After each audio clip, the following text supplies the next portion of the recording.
Hey, what's up, everybody? Welcome to Q and Colb. Oh man, been a busy week. We talked about it last night on the OBR. Myles Garrett requesting a trade, but one trade we didn't talk about was Luka Doncic. Now, Los Angeles Laker Luka Doncic. Um, Colb, what are your initial thoughts? Because I saw that and I thought to myself that I think this stream is still private.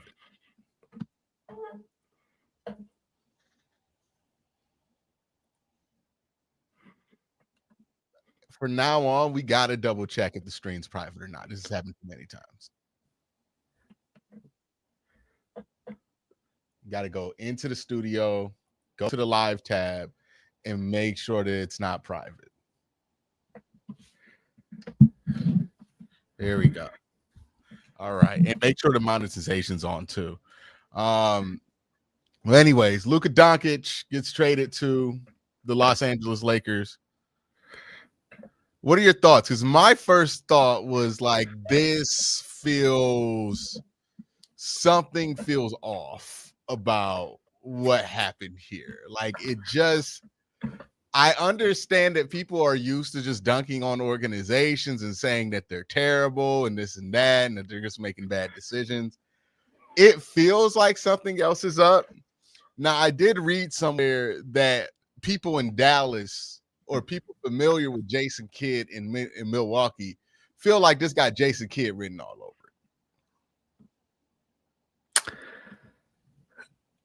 To me, it's more like I don't think Jason Kidd was aware of this at all. To be completely honest with you, like if you look at the Dallas Maverick press conference, I guess you want to call it, right? Like immediately after they traded him, he looked very despondent. Like he looked very like not okay. This Jason Kidd talk about though. Like I understand taking most people at face value on this sort of thing. Jason Kidd has literally built a career upon deception. Like every single thing we know about Jason Kidd on and off the court is about deception. That's the one thing where I'm like, yeah, Jason Kidd was out there acting like he didn't know something happened because he's Jason Kidd. If he did know something was up, he's not about to tell you that he not this time, Q. No, not what? This time. Not this time, Q. I genuinely don't think he did this. He had anything to do with this at all. I don't think I could discount that Jason Kidd had something to do with this because one, the idea that like the coaches didn't know and he's not about to get fired anytime soon. It's kind of a ridiculous idea. The reason that I don't think he had anything to do with this is just because of the reporting that's come out. It's just like, hey, Nico Harrison legitimately only talked to Rob Pelinka about this. Like it didn't get out. No other general managers, like no other GMs or executives across the league knew. Nobody knew this was coming. Luka didn't even know. He said he found out like when he checked his phone that he got traded to the Lakers. Mm-hmm. Nobody communicated with anybody about it. Like it just kind of happened. You know what I'm saying? I don't think Jason Kidd I don't think anybody was aware of any of this, to be completely honest with you. I certainly wasn't aware. I don't buy this narrative that this was a lone gunman type of situation. Q, man. I don't buy it. Like, it really sounds like it is. I get it's real. Well, the amount of like throwing under the bus of this move that like of that GM, it makes me even more suspicious of it. Like this doesn't happen just because one person wants to do it. Like I hear what you're saying. That dude is the owner. Hold on, let me finish. Unless that dude is the owner, this doesn't happen because like he just decides this wants to happen. Like this is just a general manager of the basketball team. Ownership has to have something to say about it. We know ownership loves Jason Kidd. We know he would know something about it. And then at the very least, we knew that Rich Paul knew something about it because Anthony Davis had to opt in to whatever trade kicker was in that move for the trade. He waived it. He waived it. He waived the trade kicker. Like, I get why people believe that this was just him And I get that everybody is just dunking on him. But I just look at this whole situation, and common sense tells me that there's got to be more to this than what is being presented to me, because what is being presented to me makes absolutely, positively zero sense in any way. I've seen people try to adjust it up, cut it up to be 12 different ways, Cole. It makes no sense to think that this is just what has been presented to me is the story of what happened. I'm going to read something to you. I'm going to read something to you right now. This is why I'm telling you. You might actually have to take this at face value this time, because it genuinely doesn't make, there's no other explanation that makes sense. So like, there's been belief, which multiple team and league sources expressed to me over the past months, long before the trade, that Nico Harrison does not have a long-term desire to remain in his current role as general manager of the Dallas Mavericks. Like, come on, bro. Like it seems like it seems like he was just like, you know what? Fuck it. That don't make any sense. So he doesn't want to keep his job in Dallas. That's what he doesn't want to be the general. He doesn't want to be the general manager. So does he not want to work in basketball, period? Listen, this is the thing, and this is another thing that I found out. So walk with me really quick. Do you know who Kobe Bryant's agent was? Longtime agent. Yeah, it was Rob Pelinka. Rob Pelinka, general manager of the Los Angeles Lakers. Do you know who his representative at Nike was? What is it? Him? It's Nico Harrison. It's Nico Harrison. It's Nico Harrison. He was Kobe Bryant's. Is this a ploy to get a job under Rob Pelinka? Listen, man. Listen, we're in full no sense, man. Conspiracy theory here. Like, it's just like, hey, man. I'm saying. This doesn't make any sense. This makes no sense. Listen, man. I don't know what to tell you. It feels like an inside job to me.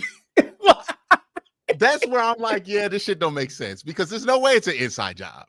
Or even if it wouldn't be this obvious. What's the other logical explanation? What's the other, like, maybe they feel like something's actually up with whatever's wrong with Luka right now, why he can't play. Maybe they feel like, I don't know. It might be one of them situations where we find out it's like kind of like, what was it, Andrew Bynum? Or Darius, what was it? It might be one of them situations where somebody crossed the line personally with somebody in the organization, and something had to be done because you're talking about Luka sleeping with somebody's wife or something, man? Bro, I don't think this is that. I really don't. Because the only explanation I've gotten that Luka eats too much and he's gonna make $320 million, and none of that shit makes sense to me. Why you would trade Luka? Like, you understand why I just find this hard to believe that people of sense made this move unless there was something else to it. Like, this does not feel like a move. I don't even want to say a competent person, like an incompetent person wouldn't make this move the way that it's been presented and then sell it the way that it does. It doesn't make a lick of sense, period. Unless they were trying to compete with the Browns and say, hey, we can make the worst trade in franchise in sports history. Like, unless they were trying to do that and show the world that the Mavs still got it there, it does not make a lick of sense that any of this, like, I have to believe that something else was driving this, and somebody more impactful than this no-name GM from Dallas is driving the decision to trade Luka Doncic. Like, you're telling me right now you traded Luka Doncic, ownership wasn't involved in that? Like, ownership kid wasn't involved in that? This is apparently what happened. To believe. This is apparently what happened. Nico went to ownership and said that, hey, we think we're gonna get we think we can get Anthony Davis. And ownership, which is not Mark Cuban, by the way, anymore, contrary to probably, which is no longer Mark Cuban, because he is not the majority owner of the Dallas Mavericks anymore, went and said, they were like, okay, go get him. Wasn't really clear on how they were going to get Anthony Davis. Unbelievable. That's completely unbelievable, man. Q, it's unbelievable. It's unbelievable. Because Cole, we aren't general managers or anything like that. We aren't even qualified for that job. If you called me and said, "Hey, man, I'm about to go and get Stephen A. Smith to co-host our show," you know the first question I would ask is, "Why the fuck you gonna make that happen?" Like, just straight off the bat, you gotta that had to be. You aren't just gonna be like, "Well, okay." Like, no, there is no shot that Bro, actually I'm just telling you what people are saying. Like, I get it doesn't make people sense. are saying makes no sense. Absolutely no sense, man. How else can you explain it There happening, has bro? to Like, be. I don't know what the plausible explanation for this could be, but there has to be a more plausible explanation than basically the GM told a lie that kids tell to go ahead and go to a party on a fucking sitcom to ownership. Like, this is a sitcom storyline. This is some shit you would see on My Wife and Kids, not a NFL, not an NBA general manager. Actually, I just that feels so Twitterish to me that I'm like, that can't be what happened. And like, I get that this is what's out there, that this is what people are saying what happened to make this trade go down. But the critical part of my brain tells me that shit ain't nowhere near the truth. Like, there's a truth out there that we have not gotten to, because the explanations I've heard only make sense if you already want to shit on the Dallas Mavericks for being stupid. It doesn't make sense if you think about an actual human made that decision. Like, that doesn't make any sense. You telling me ownership's like, go get AD? Didn't have any questions about how you would get one of the 10 best players in basketball? Like, you think it was okay, cool. Like, nothing about that makes sense. Like, that cannot pass the sniff test. Like, I need people to actually do some investigative journalism on this to figure out what happened, because what they're selling us stank. It don't smell right at all. Listen, bro, I don't know what to tell you, bro. I don't know what to tell you. Like, you gotta see this as suspicious. Like, this is. I think it's suspicious as fuck, but at the same time, like, I don't have a reasonable explanation for why this shit happened. Because the other explanation, like, if you just take this at face value, they think they can win a championship right now with Anthony Davis and Kyrie Irving and Max Christie. Max Christie, yes. Okay. Max Christie. My bad, Max Christie. And Max Christie. Okay, and Max Christie. Yeah, man, that don't make no fucking sense. Okay. You know what even makes it worse? Luka Doncic. You know what makes it even worse? The original deal had like both the Lakers first round picks, and like Austin Reeves was in there, and Connect was in there. And Rob Pelinka was like, "Nah, we ain't doing that." And then Nico Harrison was like, "Okay, what will you do?" Yes, and then the trade got done. It does not make sense, man. Either Luka has a bigger issue, or something went down with Luka that we don't know about, or money was exchanged. Like, there's really no, because what they're selling me, like, if I had a kid who told me they did this, I would be like, there's no way what you're telling me is true. There's just no shot. I cannot believe that. This smells like a giant pile of bullshit. Like, and you're asking me to eat it. That's crazy. That's nuts. I'm not, that don't pass no sniff test to me. I hear what you're saying, but like, look at the results. What do you mean? Look at the trade. Like, look at the trade. This trade overwhelmingly favored the Lakers. Overwhelmingly. With the information we know, this is the main course for what I'm saying. With the information that we know right now publicly, this trade overwhelmingly leans towards the Lakers. The reason I'm like, this can't be, there's got to be something here that makes this make more sense from Dallas, because there's no way you pull the trigger on that trade, especially if it does not seem like Luka was trying to force his way out, which it does not appear that was the case. Right? I genuinely do believe Luka was not. He bought a house, right? Like, There is reason to believe that that was not the case there, right? But this happened so quickly and the deal was so bad that something tells me that there has to be something the Dallas Mavericks and maybe even Rob Pelinka knows that made the deal reduced to what it was. I don't know what that thing could be, but there's no shot that they're like, hey, man, Luka's great. Luka's going to be healthy for you. Luka's going to be an excellent player for the next 15 years and not have any issues. And we're just going to send him to you for one 2029 first round pick that I'm not going to be here to use. And Anthony Davis. Did they get anything else in that? Did I miss anything else in that? Max Christie. Oh, they got Max Christie from the Lakers. Okay, yeah. Like something from Dallas' side had to have motivated them to say yes to that trade. And even if I thought that he was the worst GM to have ever existed, I would imagine, because look, I'm a dude in a chair and everybody can see how lopsided this deal is. Like it doesn't take a lot of math to figure that out. There's nobody looking at this trade like, yeah, that's even.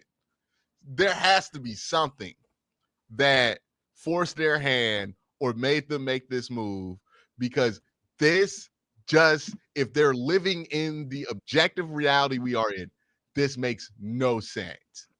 Something else had to have motivated this decision than what they are telling us, because I mean, this is a trade that like you would veto this trade if it was a fantasy basketball trade. Bro, you can't even do this shit in 2K. Yeah, like they wouldn't accept it. So that's where I'm like, it's so lopsided. I can believe that they would trade Luka, even though it's stupid, right? Because teams do stupid shit all the time. But like, and I can understand them wanting to work this deal out in secrecy, because we saw the reaction from trading Luka. Nobody would have been happy to hear that the Mavericks are potentially trading Luka. That would have led SportsCenter. It would have been a legitimate problem that you had to deal with. So I can even understand working this deal out in secrecy. They reportedly asked another team for another deal. They got turned down on that. They never came back to that team. After they got turned down from the Lakers, the initial deal with the Lakers. And then they just said yes to that deal. Like, you get what I'm saying. It felt like from Dallas's side, there was pressure to say yes now. And where could that pressure be? Because it wasn't from Luka. Where was the pressure to say yes now to a deal for Luka at? This wasn't at the end of the trade deadline deal. That's in a week. So like, what made Dallas feel like they had to do it right now? Listen, man, I genuinely, I don't have a real answer. I can't even see it really coming from Jason Kidd, because y'all just made the finals with Luka last year. So like, why would the coach say it? Why would the coach put pressure on you to do this now? That doesn't even make sense. And I can understand and completely understand where you're coming from with Jason Kidd being deceptive and doing like sneaky shit. I get what the worst ref in the NBA. I get like, okay, I can accept that. But even with that, why would you try to get rid of the player that led you to the finals last year? That doesn't make sense for him to do. It just doesn't go wrong with him and Giannis when he was out there in Milwaukee. No, Giannis loved him. Oh, that's what I'm saying. I was like, it doesn't make sense. Even with Jason Kidd, like, I think he has something to do with it, but I can't believe that Jason Kidd was the main driver behind. Like, he's not a big player to be the main driver. I don't buy that Jason Kidd was out here like, oh man, I didn't know. Like, that's the most Jason Kidd, I'm about to evade the blame for any of this shit of all time. But like, but again, I can believe I'm not saying that Jason Kidd is 100% behind this, or even like a large chunk of it. I'm like, you got the okay from coach. You got the okay from ownership to do this. Why did you get the okay from everybody to do this? Like, you're not going to trade Luka just on a whim. He's not like, you can trade Karis LeVert on a whim as a GM. Maybe. You can't trade no Darius Garland or Evan Mobley without ownership in that, and without the head coach okay. If he really did the okey doke to Mavericks ownership and said, I'm just gonna go get AD, he would have been fired on the spot. Like the second that trade report comes in, we would see the Browns. Like, remember when Sachi did this shit to the Browns? Sachi got fired on the spot. Okay, like on the spot, he had to clear his shit out. So like, there's no shot that that's what happened. I don't buy that story at all. I just think when you look at it, it's suspicious enough, but it's Luka. And I don't think that Jason Kidd was caught by surprise of this. He had to have known. Maybe Jason Kidd did not want to do it at the beginning, but like he can't, like, I don't know. But Jason Kidd had to have signed off on this. The ownership had to sign off on this. And obviously the GM had to sign off on this. Like, you don't make a move this big and it's a one-man show. That can't be how because it would have gotten like the Mavericks owner would have called the league office and got this shit shut down if they were like not for it. Bro, something's going down. Okay. Like, I can't explain it any other way. Like, there's no logical explanation for this. And if that's in any way. And if that's the only logical explanation, that tells me, because I agree with you, there's only one way to look at it to see why these things, with what we know, why this went down, right? But if that explanation does not make any sense, then it tells you that there is something that happened that we do not know, because that explanation makes no sense given that there was no fallout for this decision from ownership. Like, if he decided on his own to trade Luka Doncic without any sign off, I promise you Jason Kidd would be talking about resigning from that job, if not already resigned. And I promise you that the dude would be fired. The GM would be fired. It's just you're gonna trade the star player of the basketball, not just the star player, right? Because Donovan Mitchell's a star player.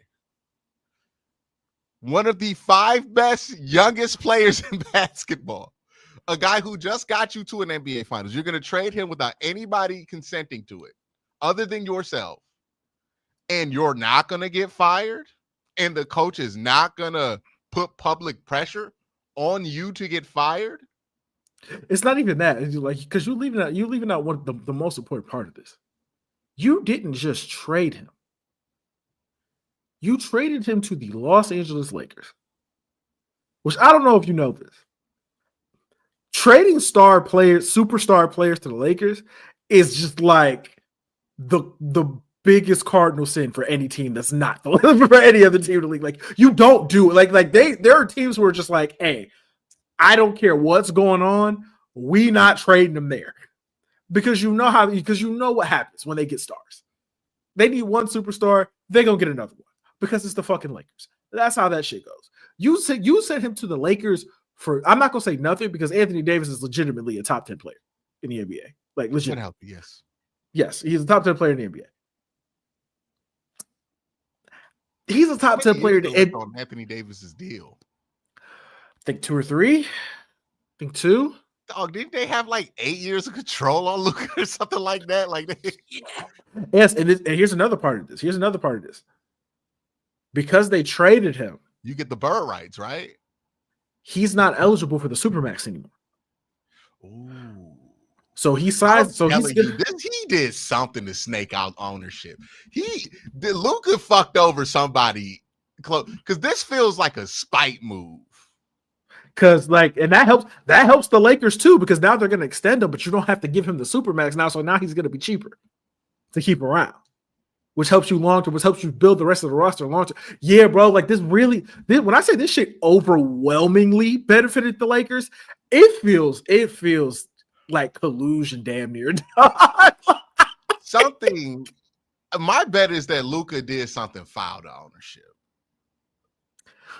Something happened. It's an ownership group, right? It's not just one owner, right? No, because I know Mark Cuban sold like 80% of his 80% or something like that. That's like the majority share of his ownership. Trying to sell us on terrible healthcare solutions right now. That's what he's doing with his life. He's not in charge of the Dallas Mavericks at this point. Yeah, and it's just like Navarre Williams just said, I think it dropped from a potential of 345 million to about 219 million. Do you know how much fucking money they just saved? Do you know what they could go do with that extra money? The fucking Los Angeles Lakers. Okay, so they sold it to the families of Marion Adelson, Sylvan, and Patrick Dumont. What the fuck are these people? Yeah. Is that like Dumont? Miriam Adelson, I think, is the majority owner now. Miriam Adelson. Okay, Patrick Dumont's the governor of the Dallas Mavericks, which they use now as the term owner, right? Is it a co-ownership situation? Is it? Yeah, it's Patrick Dumont. He owns Marion Adelson and Patrick Dumont 69% of the Dallas Mavericks. Mark Cuban owns 27%. Oh, it's 27%. Okay. Yeah. And then Mary Stanton owns 4%, but it's Patrick Dumont is listed as the governor of the team.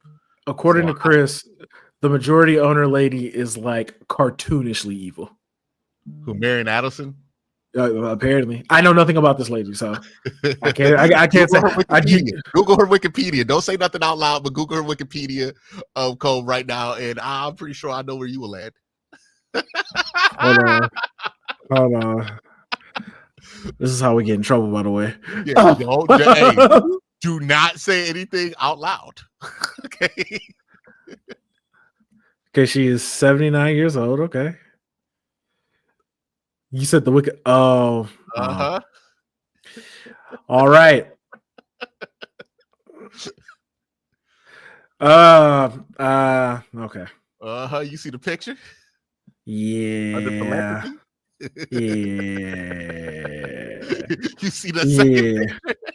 Yeah. I was like, oh. Uh-huh. Okay. Yeah. So somebody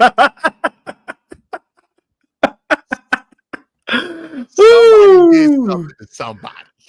Like you know what? You said something that made it make sense. He went from 360 million or 350 million to what? 200? No, it was basically he lost $100 million. 345 to 219. Okay, so he lost over $100 million because he got traded. Yeah. Feels personal. Right? Feels like a big fuck you. Yes. It feels more personal to your little chubby. Right? Right. It feels way more personal than that. Now I don't know where Luka stands on certain things. I don't know what's going on there, but it feels like this was a punishment. Hold on. I think I actually do know where Luka stands on certain things. Let me see if I can find you something. Let me see. Let me see if I can find it. That would be the frontline news about all of this. Oh.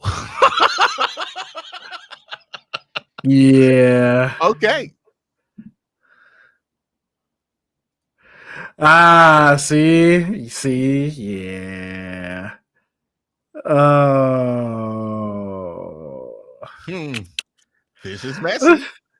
This is messy. Yeah, we're not gonna talk about it, but you saw what I was talking about, right? Y'all could put two and two together. This is why I would say none of these explanations make sense. It had to be something else. You understand why I was there? Right? Now, once I found out about the lady a little bit, I was like, oh, yeah, okay. This ain't on the up and up. I promise you, this ain't on the up and up. Like now, it's not the type of up and up that I think is going to hurt the Lakers. Like, it's absolutely not. It's absolutely not going to hurt the Lakers. Yeah, like so. I think you're fine. Right? Because the one thing I was worried about for the Lakers, I'm like, hey man, did they sell you a broke car? Because like that was my first reaction. Ain't no way you sold a Lamborghini at Toyota prices. Like that's nuts. Like is something wrong with the car? Nah, I don't think that's the case. I think ownership. Yeah. Adam asked, does it have to do with this nation or another? We can't answer that question. Hey man, Google is free right now. For the time being, Google is free. Okay. Do your Googles. Please do your Googles. Do your Googles. It ain't hard to put the dots together. I'll just say that. Okay. They might have had a little problem with something that Luka stands for. It makes sense why the American press isn't reporting it. Right? Like yeah, probably stay away from that one. Given what we know about the current media landscape and the issues that plague it. So Chris Russell said one search and it all makes sense. Yeah. Oh.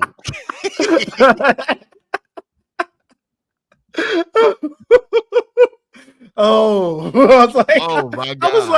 I was like, what is she? I knew I heard that name before, but I didn't remember from what. And then I saw the name, and I was like, oh, that person. Yeah, maybe it's a good thing you got out of there, Luka. Not even maybe. It was a good thing you got out of there. It's good thing you got out of there. Geese. You don't got to worry about that. You ain't got to worry about that with the Lakers. I don't think. No.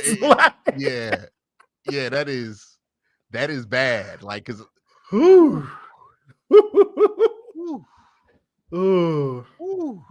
I can't believe they're allowed to own a basketball team. Like, as long as you got money, it don't matter.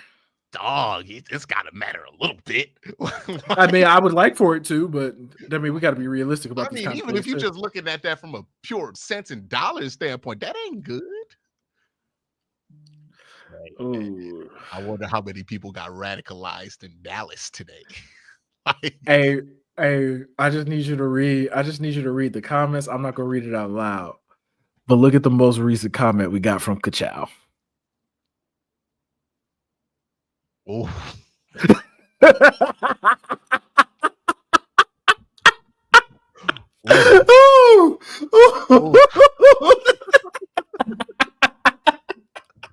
It's not funny, but it is.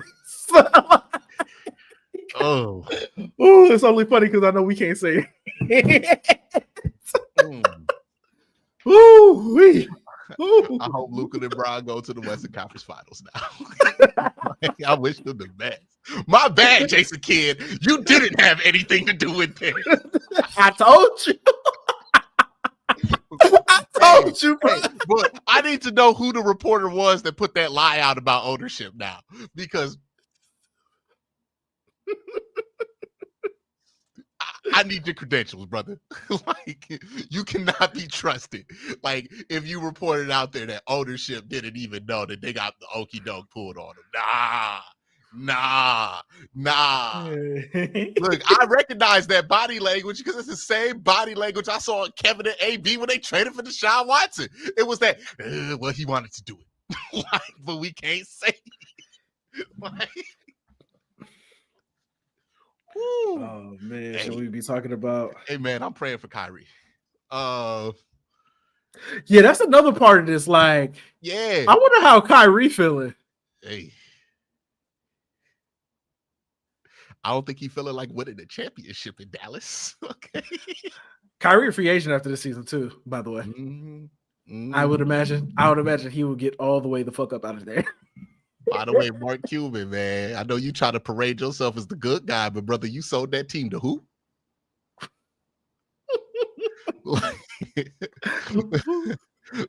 Mark said they money green too. It is what it is. Yeah. I just hope we remember that. Okay. Hey. Bread is bread. It don't matter where you get it from, I guess. To Mark Cuban, it don't matter. Like, because that's nuts. Hey, people in the comments catching on like, wait, how have they not traded Kyrie? Hey. Kyrie gonna say something. Okay. Like, when the season's over. When the season's over. I bet they put in Kyrie parking spot super long. like he don't got sheltered parking spot. They got him outside the garage. Like, yeah, man. Yeah. But Kyrie kind of used to that. See, that's the thing about Kyrie. He'd have been through it. Like, he dealt with that shit in Boston. He dealt with that shit in Brooklyn. Kyrie not surprised by anything they throw at him. Yeah. Hey man, it's a shame they making Nico take the blame on this talk. Like, nah, man, you still got to get blamed for this, brother. I'm sorry. Hey, what he supposed? You know what? It might make sense that he tried to get an assistant job. Okay, like, listen. Hey, Cole, don't the report now that he wants to not be the GM of the Dallas Mavericks anymore make sense? Makes a lot of sense. Yeah. Hey, remember what I said? Only person he talked to was his boy. You think only person he talked to about the trade was his boy.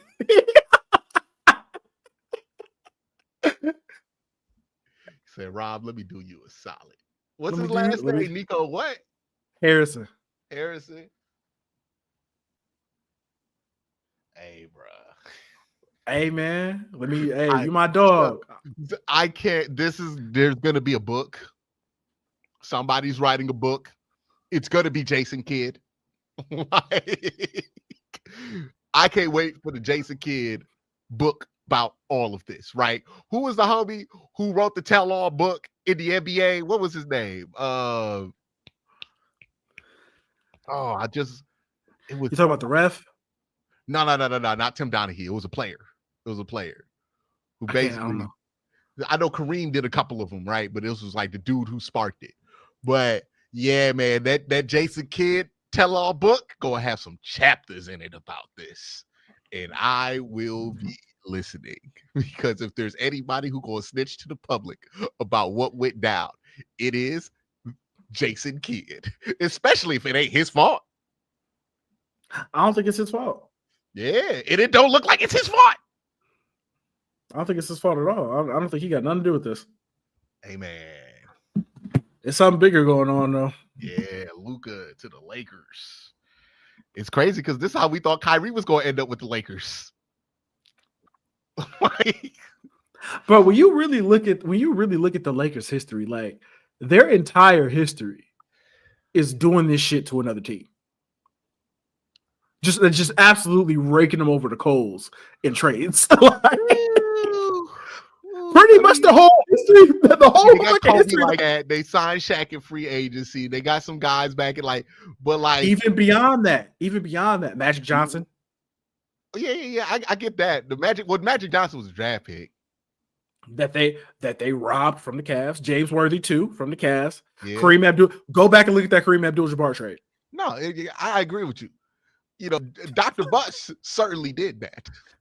Now, okay, this is the first time one of these new Butts done did anything like that.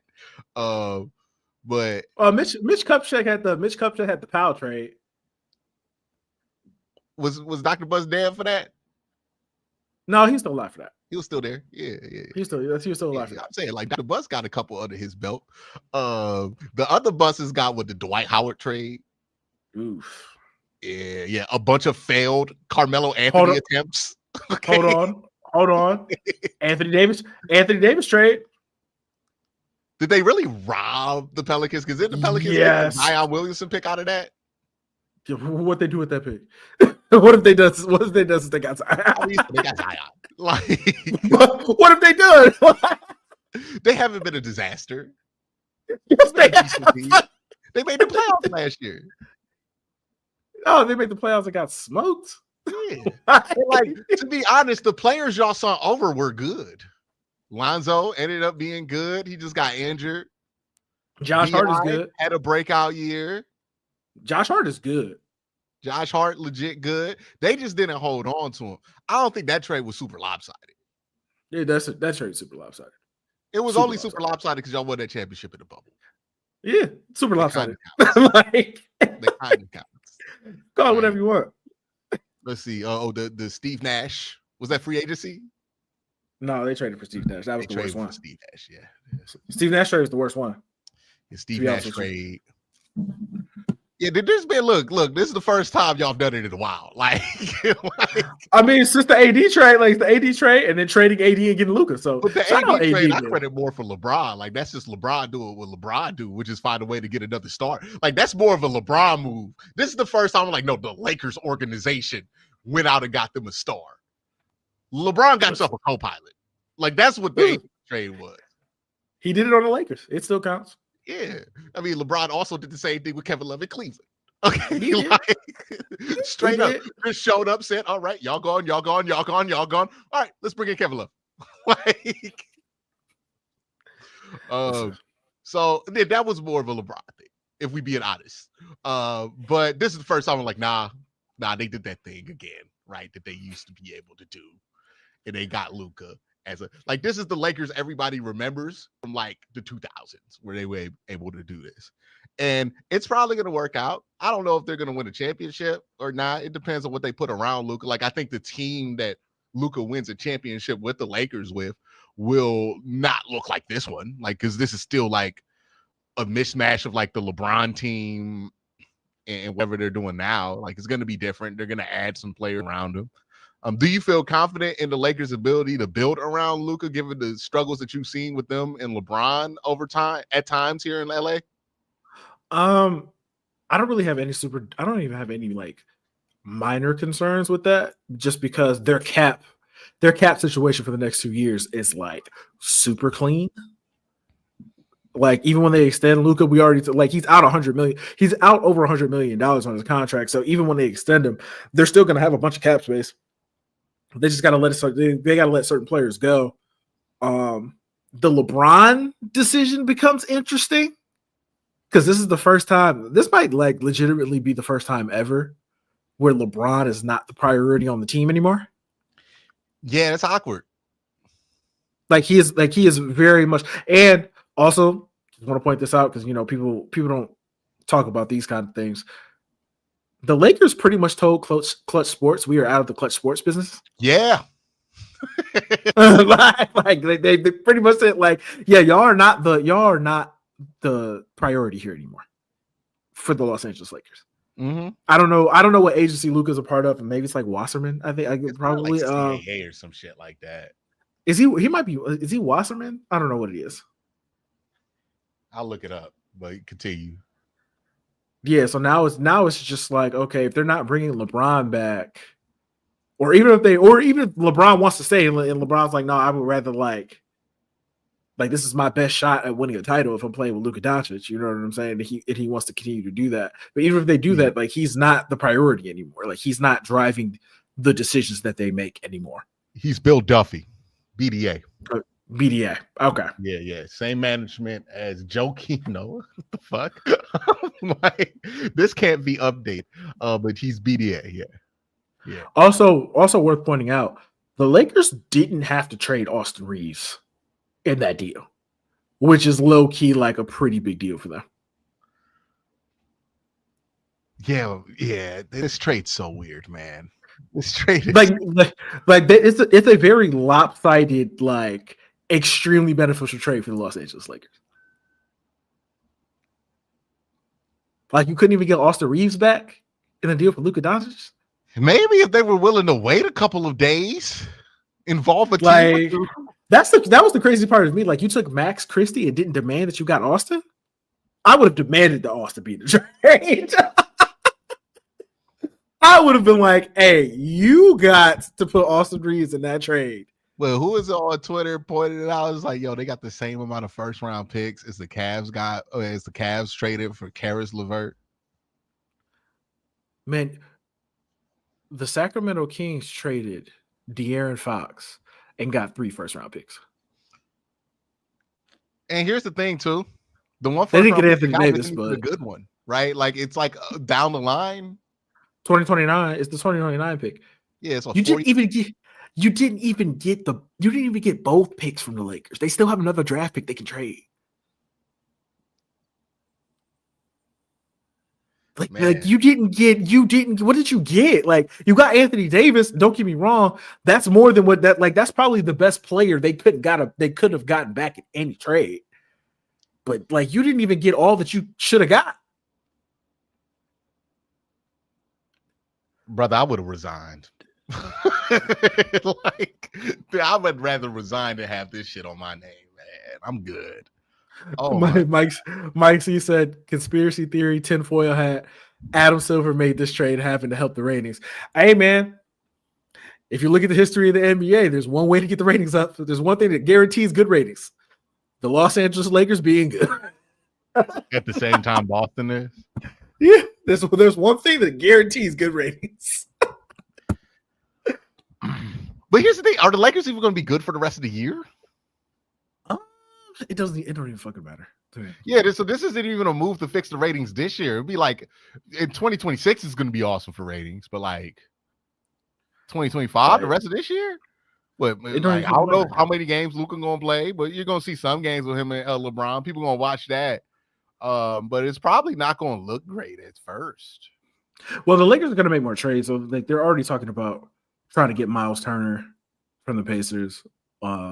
Nick Claxton, something to make it fun. The team's gonna be good. They're the 5th seed right now. I wouldn't be surprised if they hung around there still, 4th, 5th. You're talking about reconstructing a new team on the fly with 2 players. Well, with Luka, who's been out most of the year. Correct me if I'm wrong on that. Right, he's been out for most of the year. Yeah, I think he's missed the last 23 games. The other player is 40 and probably not going to play that many games either. Like, how many opportunities they're gonna be for these 2 to play at the same? Remember, it was the same issue with like the beginning of the AD and LeBron thing, where it's like, oh, they're never on the court at the same time. They can't build their chemistry. It's going to be that kind of shit for like the rest of this year. So I wouldn't be surprised if the Lakers fell back into the play-in or even out the playoffs. But like, it doesn't matter. They got Luka. Like, that's what this is a move. This isn't a move to like help LeBron get another championship. This is to help them be good in the future. And Adam just said what I was about to say. They said Luka's actually considered day-to-day. They said that he was getting ready to come back. Even like before the trade, like he was getting ready to come back into the lineup, and then they just fucking traded him. I don't know. So I don't know. If him and LeBron end up playing a bunch of games together, I can't see them falling out of the playoffs. Like, I don't even think there'd be a playing team. Like, if you have, I would be intrigued to see how they fit, because like the 2 smartest players in basketball. I mean, that shit's all good and all, but it is still one ball, right? Like, I think Bron has to be the one who plays off the ball more. That makes sense. Somebody said he's playing Saturday. I fucking hope so. Yeah, that makes sense. I'm just Shams said it already. He's playing Saturday. Ooh, that's gonna be some shit. You know how mad I am? That the Lakers already came to Cleveland and played the Cavs. God, I wish they would have saved it for like the second half of the year. I would have been in there, Kobe jersey on, just.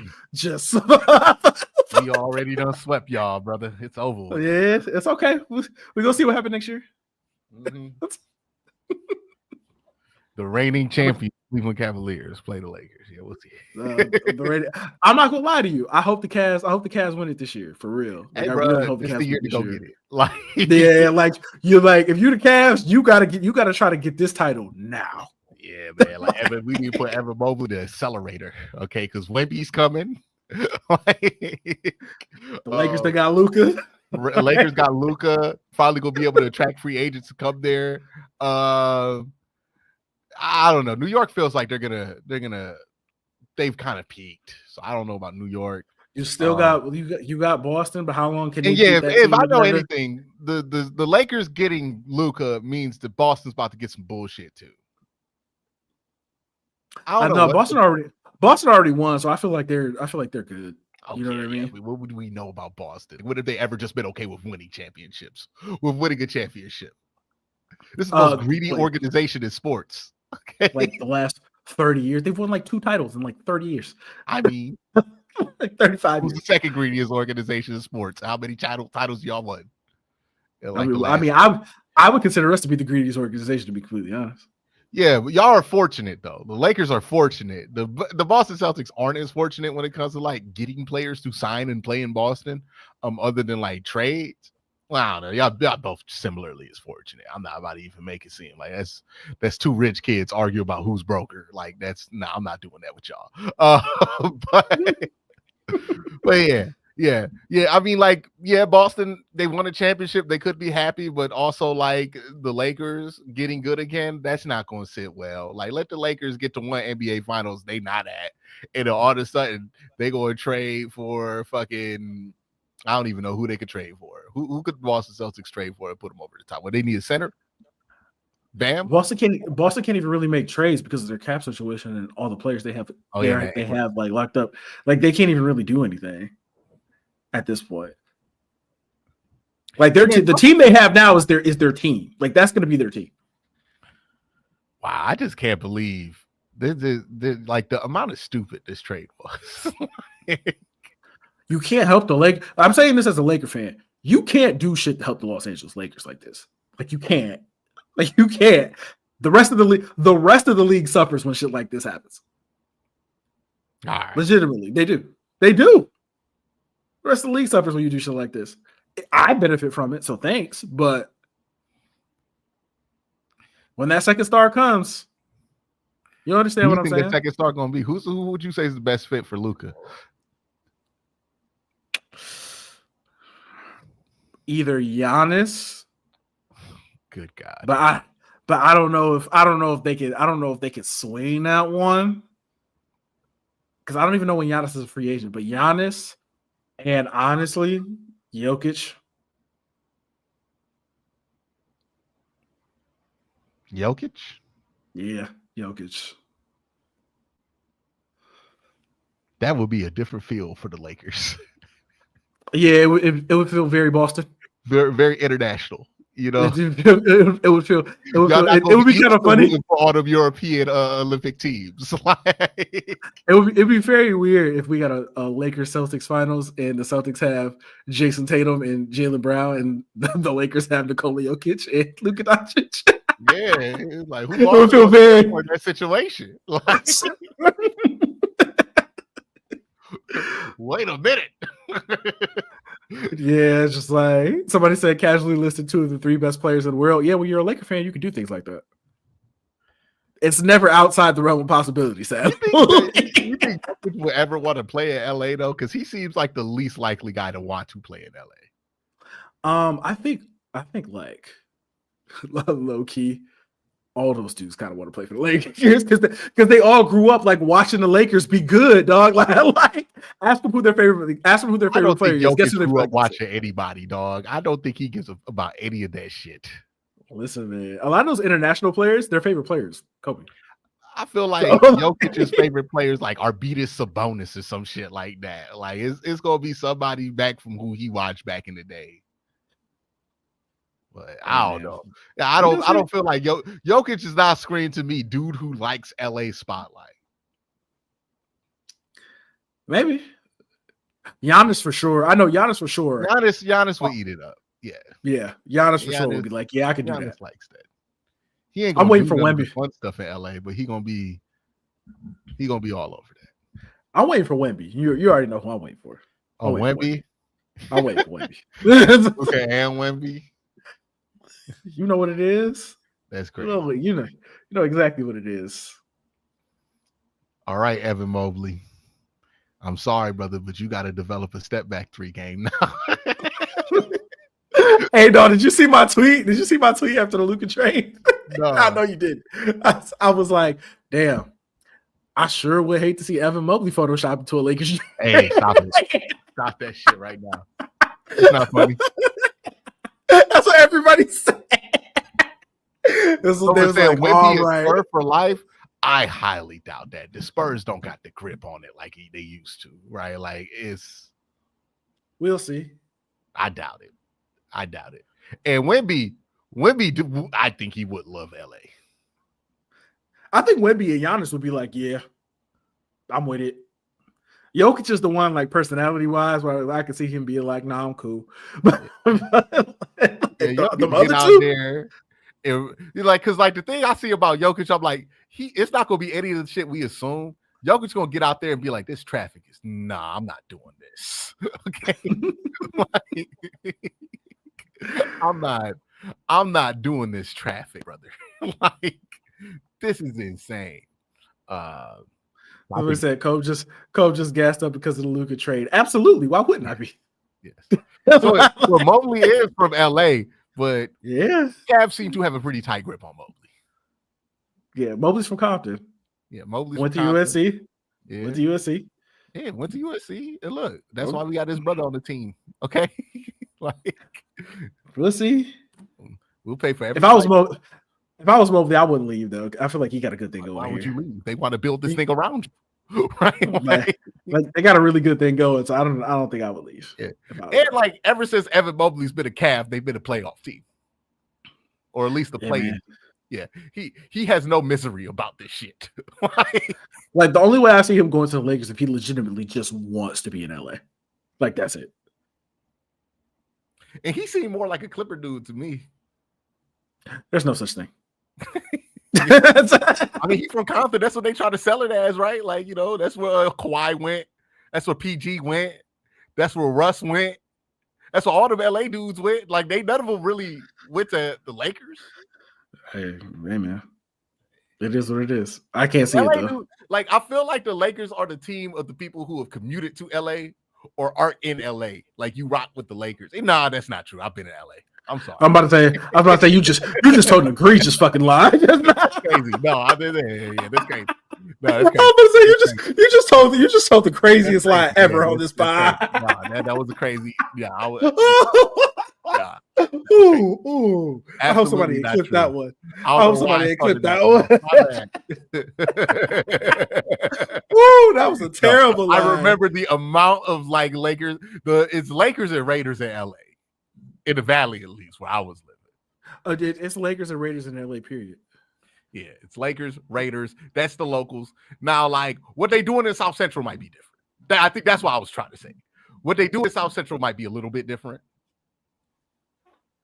But yeah, my experience with the Lakers, with LA people, it's Lakers, Raiders, Dodgers.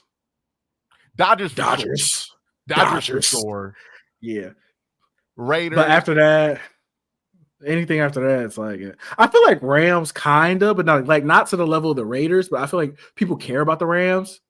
I know when I was in Los Angeles, I was working at Target. I worked on, what was it? It was the Target, what's it called? Not North Hollywood, Burbank. It was the Burbank Target. And every Sunday, it'd be a whole lot of Spanish-speaking folk, you know, of the Latino and Latina community in Raiders gear. Mm-hmm. Them same folks wore Lakers gear. Now, there's not that many brothers across the 10, as Kendrick would say, right? Like, not a huge black population in LA outside of South Central. I don't know what they doing, right? Like, because I ain't from South Central. I ain't about to just be casually in South Central at losses. Like, I'm not doing that. Like, I don't visit other hoods. like, I grew up in one. I'm good. Like, I understand it's not a place for visitors or tourists. So I don't know what they're doing down there, right? I would assume Lakers, but there's a chance that they're like rocking with the Clippers a little bit more recently. Either way, Evan's not leaving Cleveland. Not anytime soon. No. But yeah, the Dodgers, everybody fucks with the Dodgers in LA. Everybody fucks with the Dodgers and the Raiders in LA. It's universal. Hey, so is it time to kill the vibes? Oh, talk about Myles. Mm-hmm.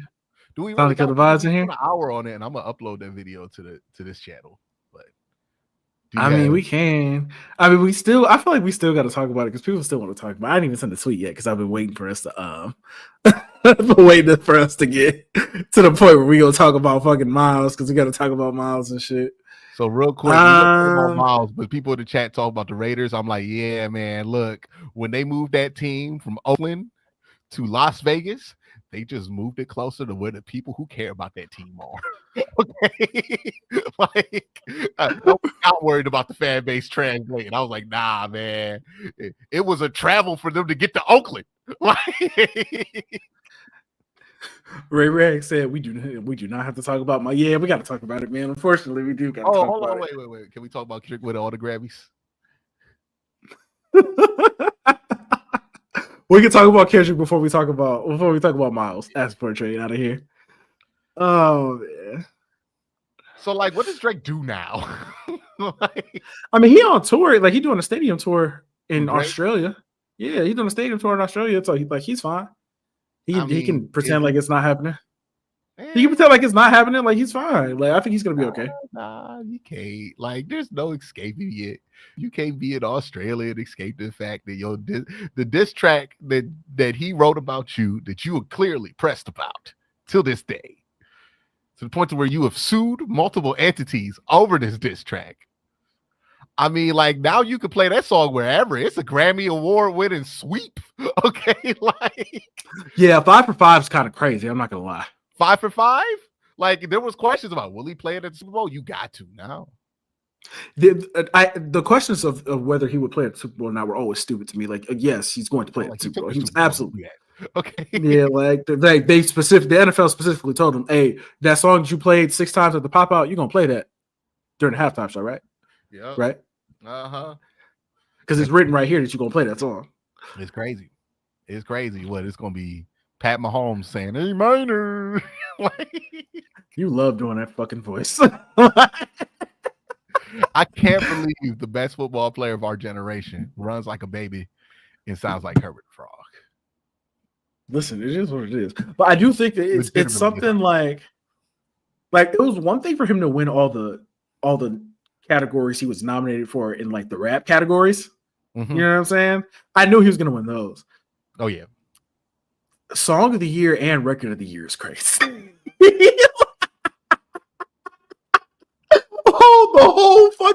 the whole fucking stadium singing A minor when he won. I was like, Taylor oh, Swift in the back like this and shit. Like Taylor Swift and Beyonce dancing to it. I'm Beyonce like, and Blue just out there like, yeah. What's it on the beat, ho? I'm like, oh shit. And it was brought to my attention that he wore a Canadian suit. Yeah. Tuxedo, Canadian tuxedo there too. Like I was like, oh, y'all on top of this. Y'all are on top of this. That's crazy. But yeah, man. Drake the next album gotta be crazy. I don't even care anymore. A lot of people I feel like a lot of people feel that way. Even if the next album is crazy, it's over. Okay. This is a bigger loss than anybody has ever taken in a rap battle. I agree. Like Benzino looking at this shit like, damn. Okay, Ja Rule looking at this shit like, whew, damn. At least Eminem ain't win no Grammy. Okay, like he just ended my career. Okay, that's all he did. Like I've never seen a more decisive victory. Like an objective victory in a rap because even when like Nas and Jay-Z, there's still a whole bunch of people who say Jay didn't lose. You know what I'm saying? Because Takeover was all facts. Like there's still people right. They're wrong, but they still argue it. Like I saw what it was Justin Hunt and Torre trying to make the argument on Rap Latte that he didn't lose that battle. Like y'all lost. Y'all know y'all lost. Like it's over with. But still, credible people willing to make the argument that Jay-Z did not lose. It's over. Okay? Yeah. There's no arguing otherwise that he won this. There's none. There's no argument for the it. Grammys got in and was like, "No, Kendrick won." Like song of the year, record of the year, history. Him dissing you, history. That's what the Academy decided. I think somebody else put this in context. I'm like, Kendrick got that song on a Sunday, and like you could legit make the argument, world's different now. like, oh man, like, world's a little bit different.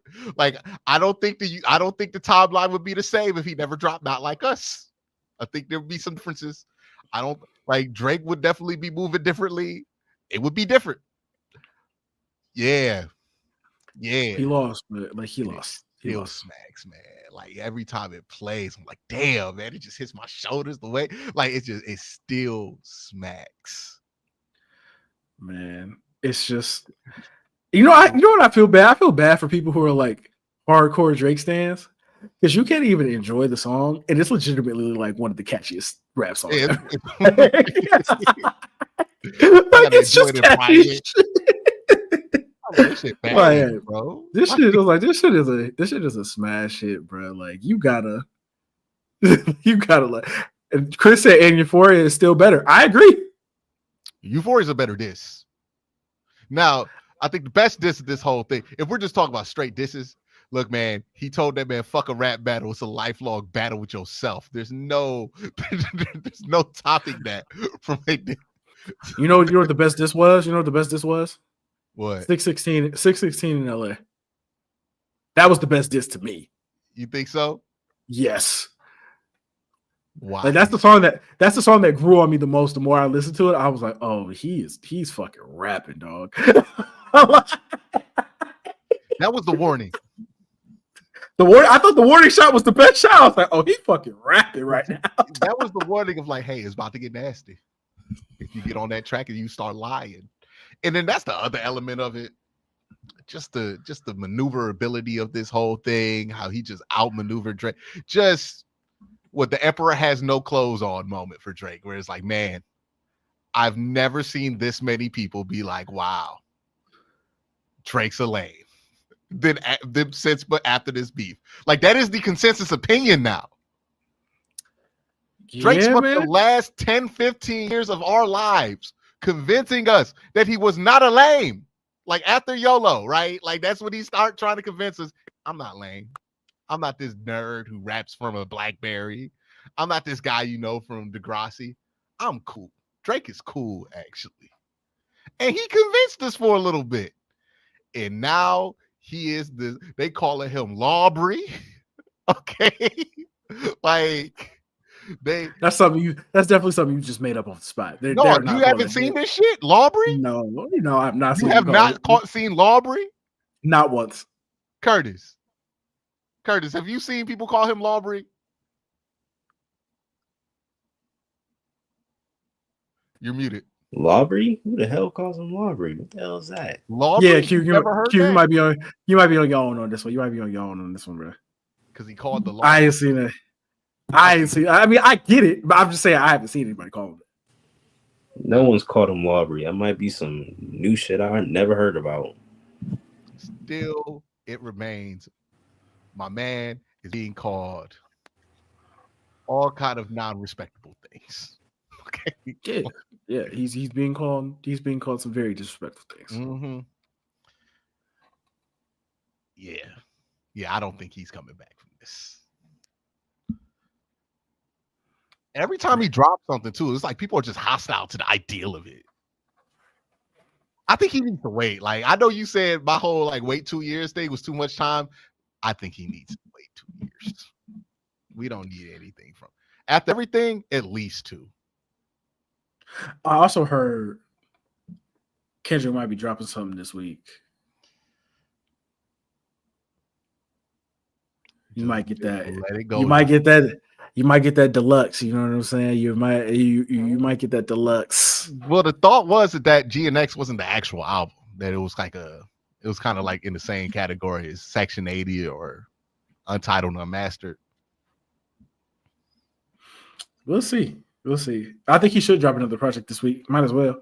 You won 5 Grammys doing a Super Bowl. When else are you going to drop the Super Bowl? Right? He going to do his performance, drop a new project after the Super Bowl, because that's not what Beyonce did Cowboy Carter, right?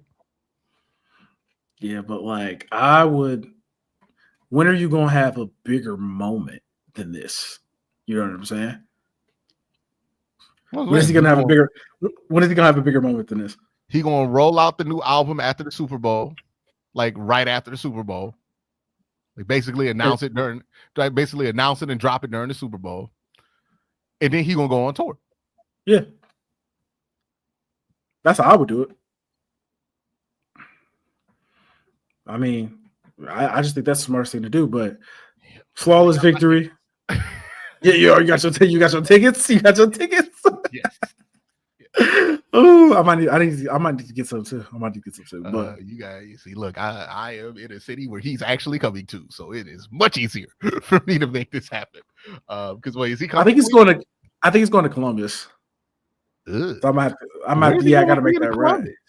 I think he's going to Columbus. I'm gonna have to make that ride. Let me see. Let's look it up. Let's see where close, because usually it's like Pittsburgh. You had to go if you in Cleveland, right? It might even be like, I think Chicago might be an option. Detroit's probably an option for sure. So he's going Minnesota, Houston, Arlington, Atlanta, Charlotte, Philadelphia, East Rutherford, New Jersey, New York, Foxborough, Seattle, Inglewood, Glen. Oh, that Inglewood show. 3 nights. 3 nights at SoFi Stadium is insane. He's doing 2 nights in New York. San Francisco. He's doing what? That's Las Vegas, St. Louis, Chicago, Detroit, Hershey, Pennsylvania, Landover, Michigan. Am I tripping on that? Yeah, Landover, Michigan, and then Toronto, Rogers Center. So I guess Chicago, Detroit. That's gonna be your best bet in June. Yeah. He's a Toronto on Father's Day. I'm sure that's gonna be a funny show. That's gonna be an interesting 2 nights in Toronto. Yeah, that's gonna be an interesting one. That's gonna be interesting. Kobe, you from Ohio, but a Laker fan. Make that make sense. Kobe Bryant's my favorite basketball player. How long have you been doing this with you? I'm honest about it. It's like Kobe's my favorite player, so it's real. It's real. I think it's real simple. Like Kobe was my favorite player. He's been my favorite player forever. So he played for the Lakers for 20 years. So I've always been a Laker fan. Yeah, it's real simple. Kobe's a traitor. That's all. It is what it is. Like Kobe saw DeJuan Wagner, and then he looked at Kobe Bryant and said, "I'm trading." He asked for his way out. He's the Myles Garrett of Browns. He said, "I can't win here. Damn it! I just want to win. I want to win championships. That's all." I think people have woken up to the reality of like, hey man, he just told these dudes they losers. Like Ray Rex said, would you have been a Bulls fan if Kobe got traded there? Hey man, I guess we'll never know. Because the answer probably would have been yeah. I'm just glad Kobe stayed with one team his whole career, so I never really had to, switch up or do anything crazy like that.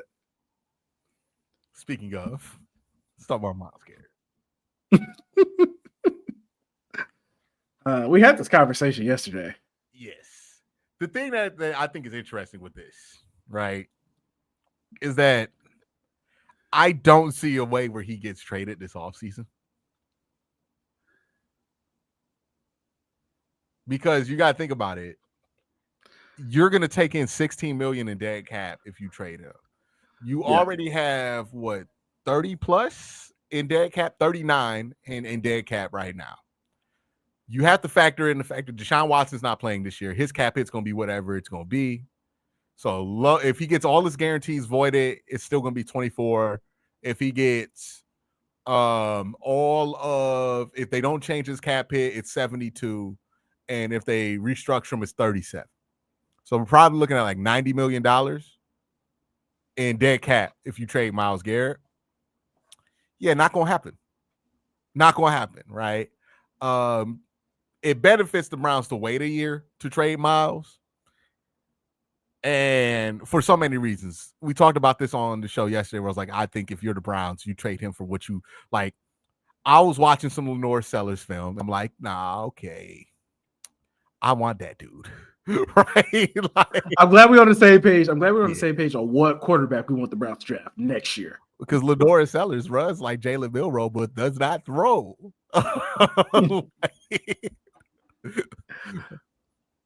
But yeah, that's my guy. You're looking at 3 guys in the 2026 class where I'm like, if they have a breakout season next year and get Heisman talk, they're going to be top 3 picks, right? Guaranteed. And Arch Manning, Nico Imalava or Eben Leva, and Lenore Sellers. One of those dudes come out. That is the prospect that you've been waiting for, right? You also got guys like Drew Aller who can have a good year, be a first-round pick. Cade Klubnik who have another good year, become a first-round pick. I'm not really sold on Garrett Nussmeier, but there's a lot of people who like him. A lot of those people also like Jackson Dart, so I'm questionable on it. But this Garrett Nussmeier right there. So yeah, it just feels like next year makes a lot more sense to get a quarterback. And if you want to get the guy that you want, you use Myles as a tool to get that. If Myles don't want to be here long term. Now there is a chance that they do the whole because the Cavs last year had Darius Garland's representation saying basically, I don't want to play with Donovan Mitchell no more. Mm-hmm. And they figured it out. And it looks like they're going to be together forever for a long time there in Cleveland, right? And they figured it out. Maybe that's what needs to happen with Myles. But more than likely, if he does not want to work out an extension this offseason, you're going to have to trade him not have to. You're going to want to trade him within the next 2 off seasons. This offseason, I just see no benefit, but 2026 is like the sweet spot because he still will be young enough to be very useful to a team.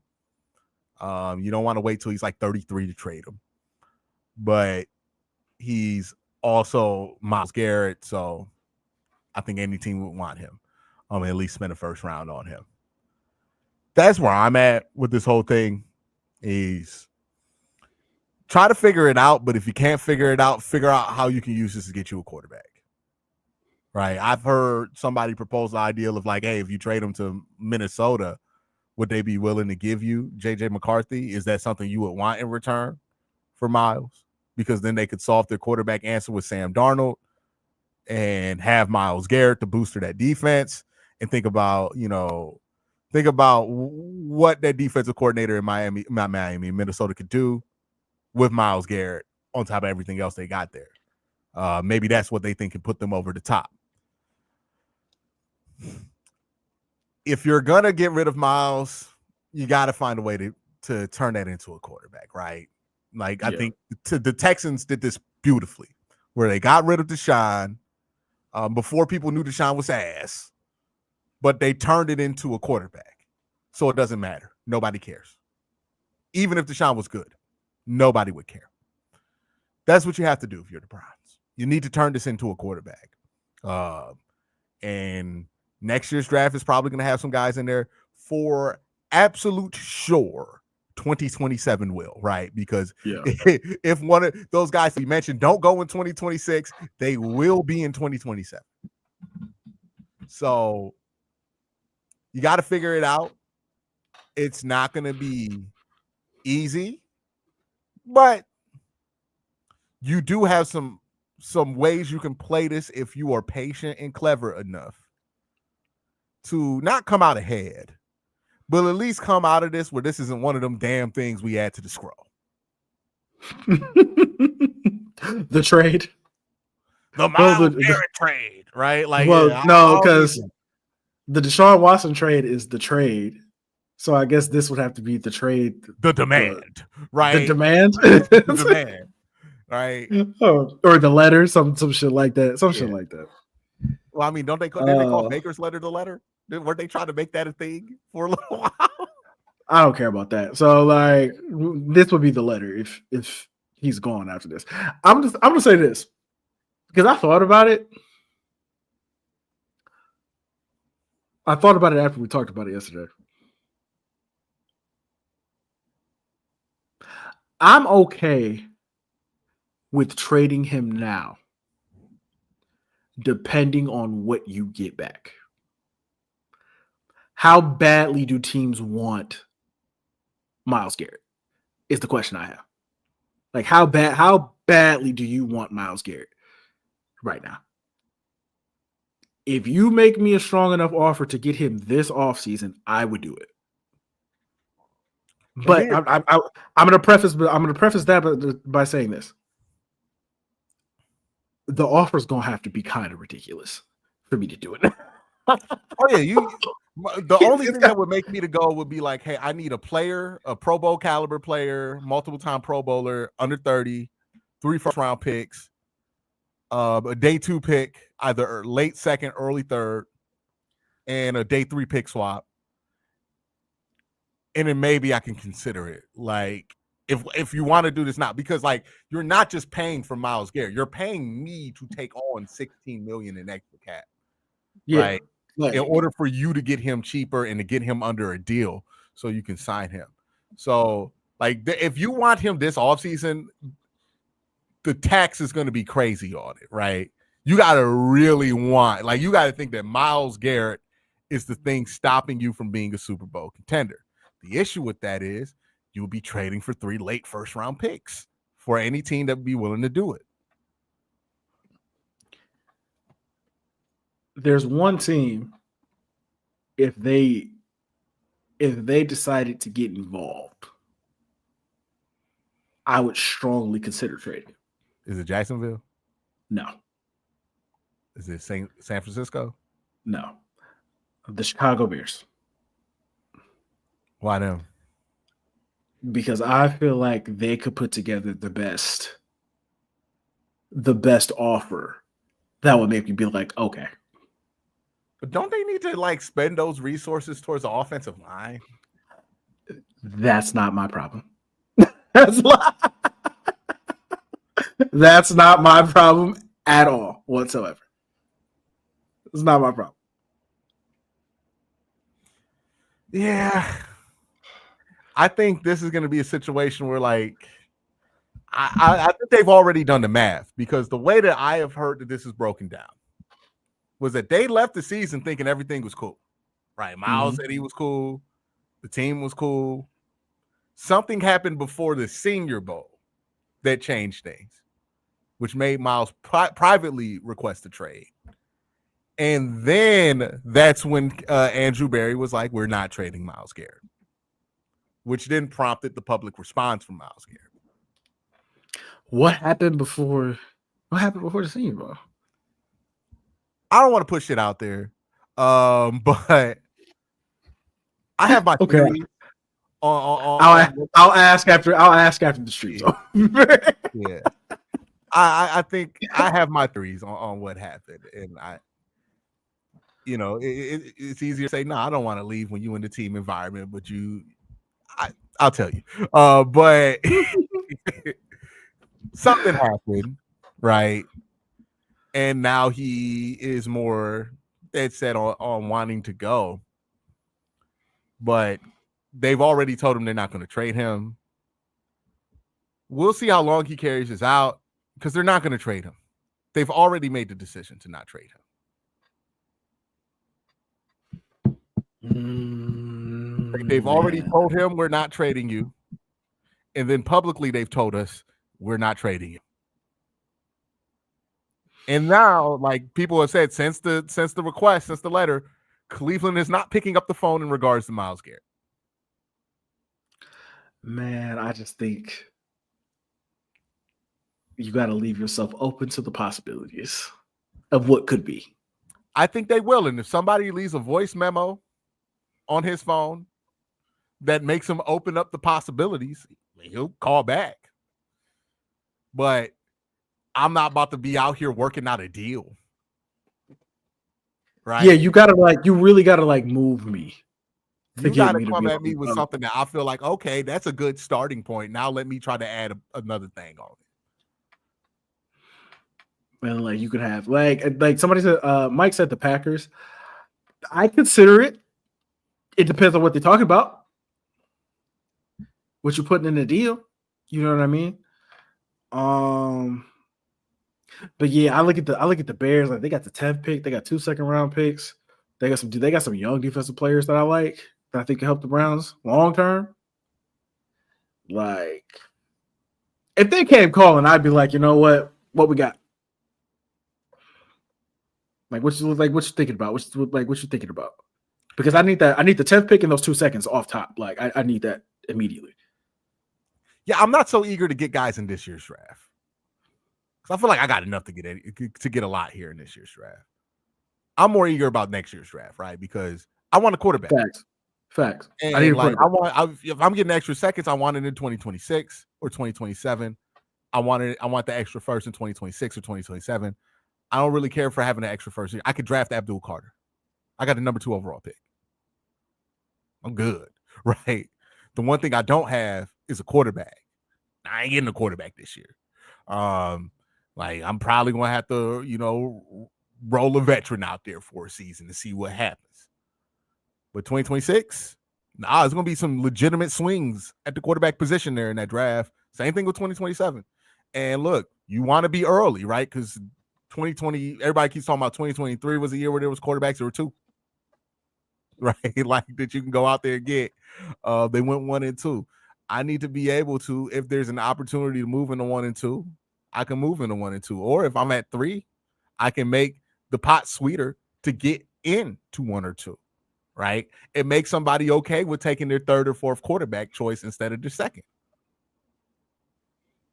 So, yeah, I want as much ammo to get a quarterback in one of those 2 drafts.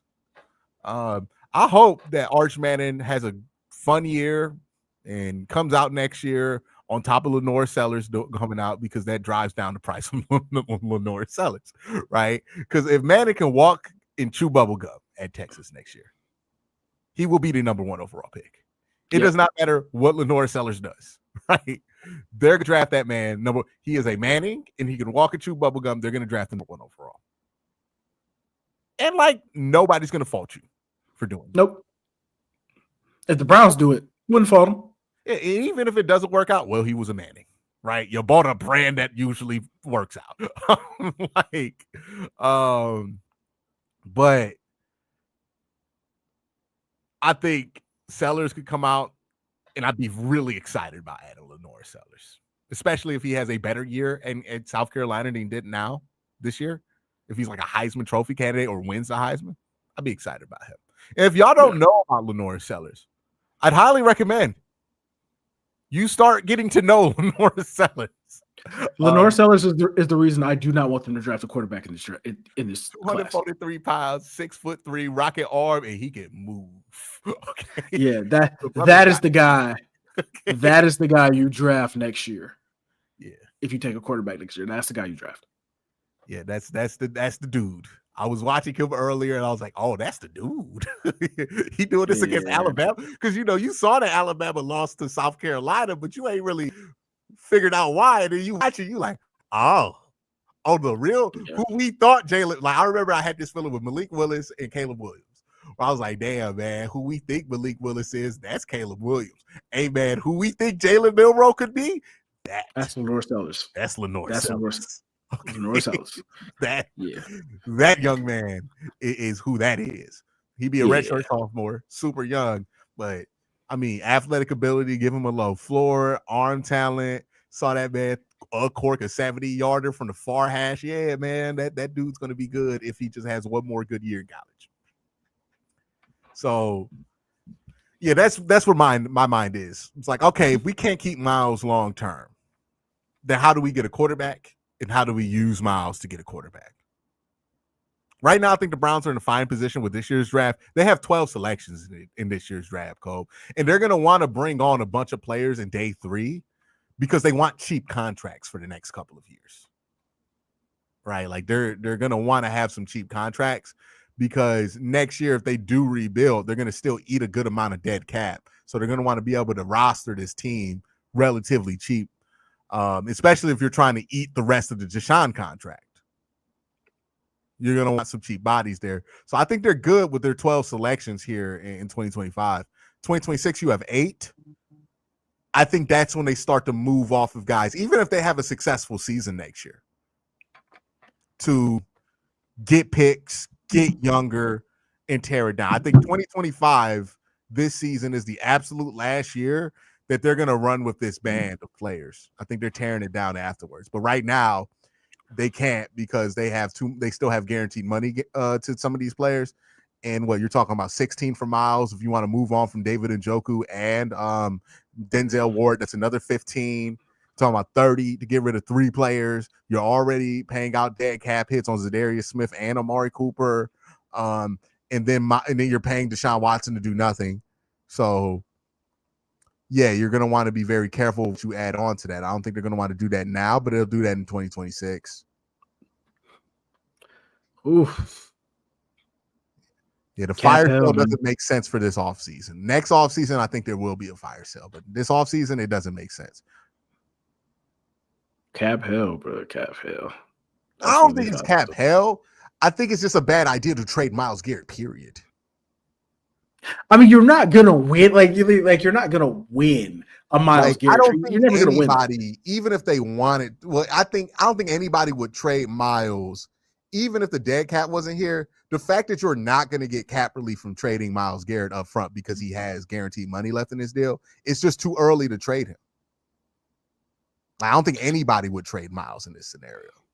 Yeah, the dead cap stuff is just like the dead cap stuff is ridiculous. Like I said, there's only one way. There's only one way they would eat that and just be like, you know what? Okay, well, you got to offer them something crazy to get Myles. And honestly, I think there's a couple teams who will be willing to do it. I don't know. You got to basically sell your future. Like, you got to be pretty secure on what you have. You got to give us. I don't know. I don't know how many teams feel. I don't know how many teams feel that confident in what they got going on. Not the fucking era of Pat Mahomes. That's the problem. Maybe the Commanders. Maybe if Pat gets the throne on Sunday, people feel more willing to do it. But if Pat just does the Pat shit, what you want to trade your future to try to beat Pat to lose?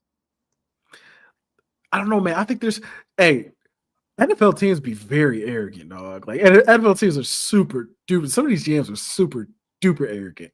I could see a couple teams being like, you know what, if we have Myles Garrett, we could do it. Maybe honestly, the Commanders. Yeah, I could 100% see the Commanders being like, yeah, we can do that. Commanders need we could do that. Receivers around here. But I feel like they'd be like, you know what? Their best pass rusher is a wild name. I forget who it was. I don't even know. I don't even know who he is. Along the Vic Beasley variety of like, he's still in the league. Like, come on, bro. You can't tell me the Commanders not looking at this like, man, if we have Myles Garrett with Jaden Daniels. I think it's more likely it's the NFC that this does happen with. I'm sure the Browns don't want to trade him to an AFC team. I'm sure they don't want to do that. If you're trading Myles Garrett, you're taking the best. Like, as long as he's not going to in division. I mean, obviously they're not going to trade him in division, but I thought if they had a chance between if they had to choose between an NFC team and an AFC team. I just figured out the Luka equivalent trade. What's the Luka equivalent trade for Myles? If the Browns traded Myles Garrett to the Kansas City Chiefs, in return for Chris Jones in the third round.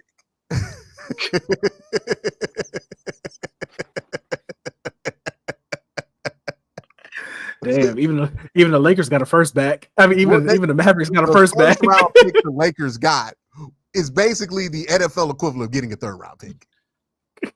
Honestly, it's the equivalent of a fourth round pick because it's 4 years down the line, and each year a pick loses value. It's like a third round pick in this year's draft. That's what the value would be. Let me actually see what draft capital the Commanders got going on here.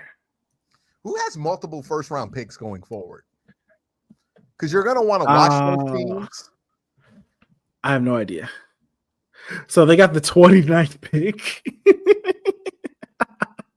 Already don't want to fucking do this. Let's see. 2025, they've got first rounder 29, second rounder 61, third rounder 79.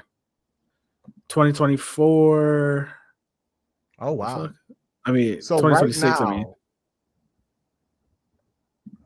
I don't think there's anybody with double first round picks in the next. There's not. There is not. Let me see something. I'm trying to see who's got like the most. Chicago. Let me see Chicago Bears. Type in Chicago Bears, and the first thing that pops up is Myles Garrett. Oh God. Oh yeah, we're gonna be sick of seeing these Myles Garrett photoshops all summer. That's gonna be funny. Let's see. I want to see what the Bears have. Okay, so the Bears have this year. Their first rounder is 10th. Second rounder is 39th. They also have another second rounder that's 41st. And then they have 2 second round picks in 2026.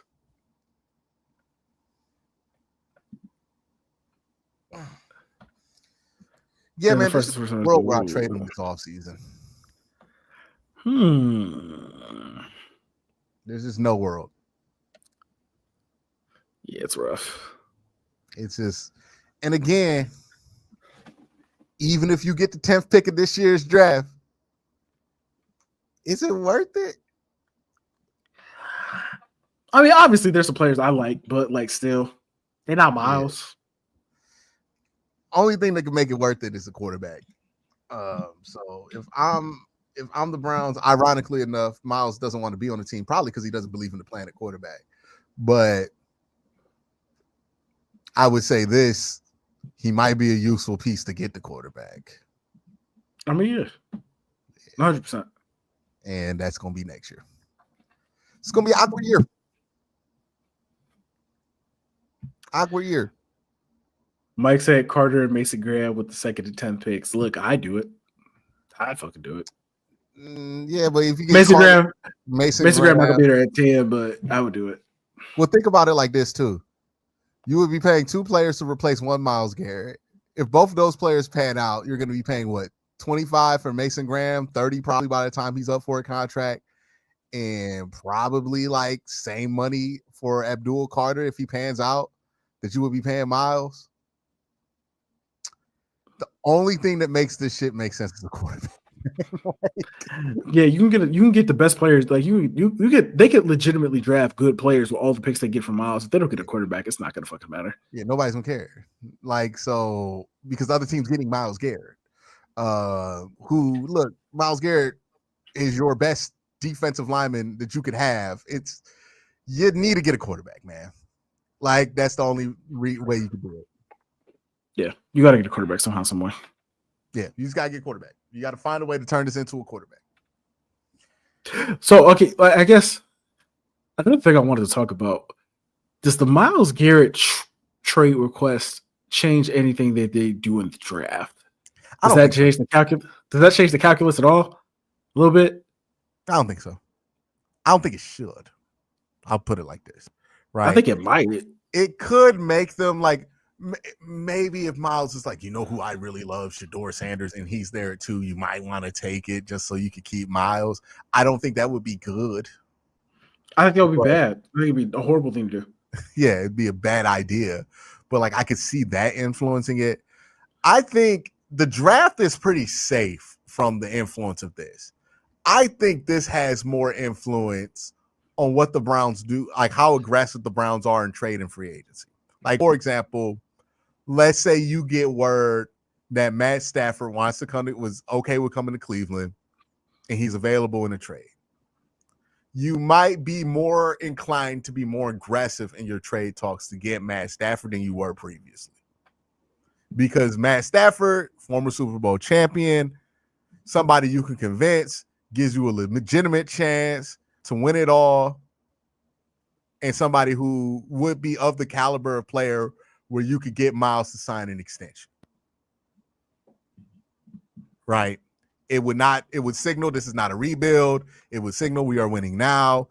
And you would be more likely to make an aggressive offer to that, given this scenario, right? That's where I'm concerned this is going to affect things, right? Because what I don't want to see is us do something crazy like, let's go give 3 first-round picks for Kyler Murray or something like that, right? Like, I don't want to see us do that. Somebody said, Cooper Kupp. Myles ain't going to sign no extension because Cooper Kupp's here. Yeah, that's not going to happen.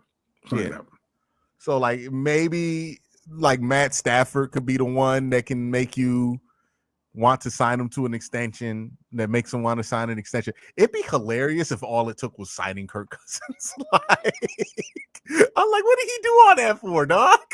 Like, like I've never taken anything he said seriously again. I'm like, I'm done, bro. And you know what? Mason didn't say it. All right. Let's relax. It's a little bit. Let's relax a little bit. But somebody said Brock Purdy. I can't see them doing that. I can see San Francisco maybe like entertaining it, right? Especially if they feel like they can get Sam Darnold. They feel like Sam Darnold would be an upgrade from Brock. Because the thing with Brock, though, they are worried about his elbow. See, I already don't want to do it. Yeah, that's the question that you have to be concerned about if you're the Browns, right?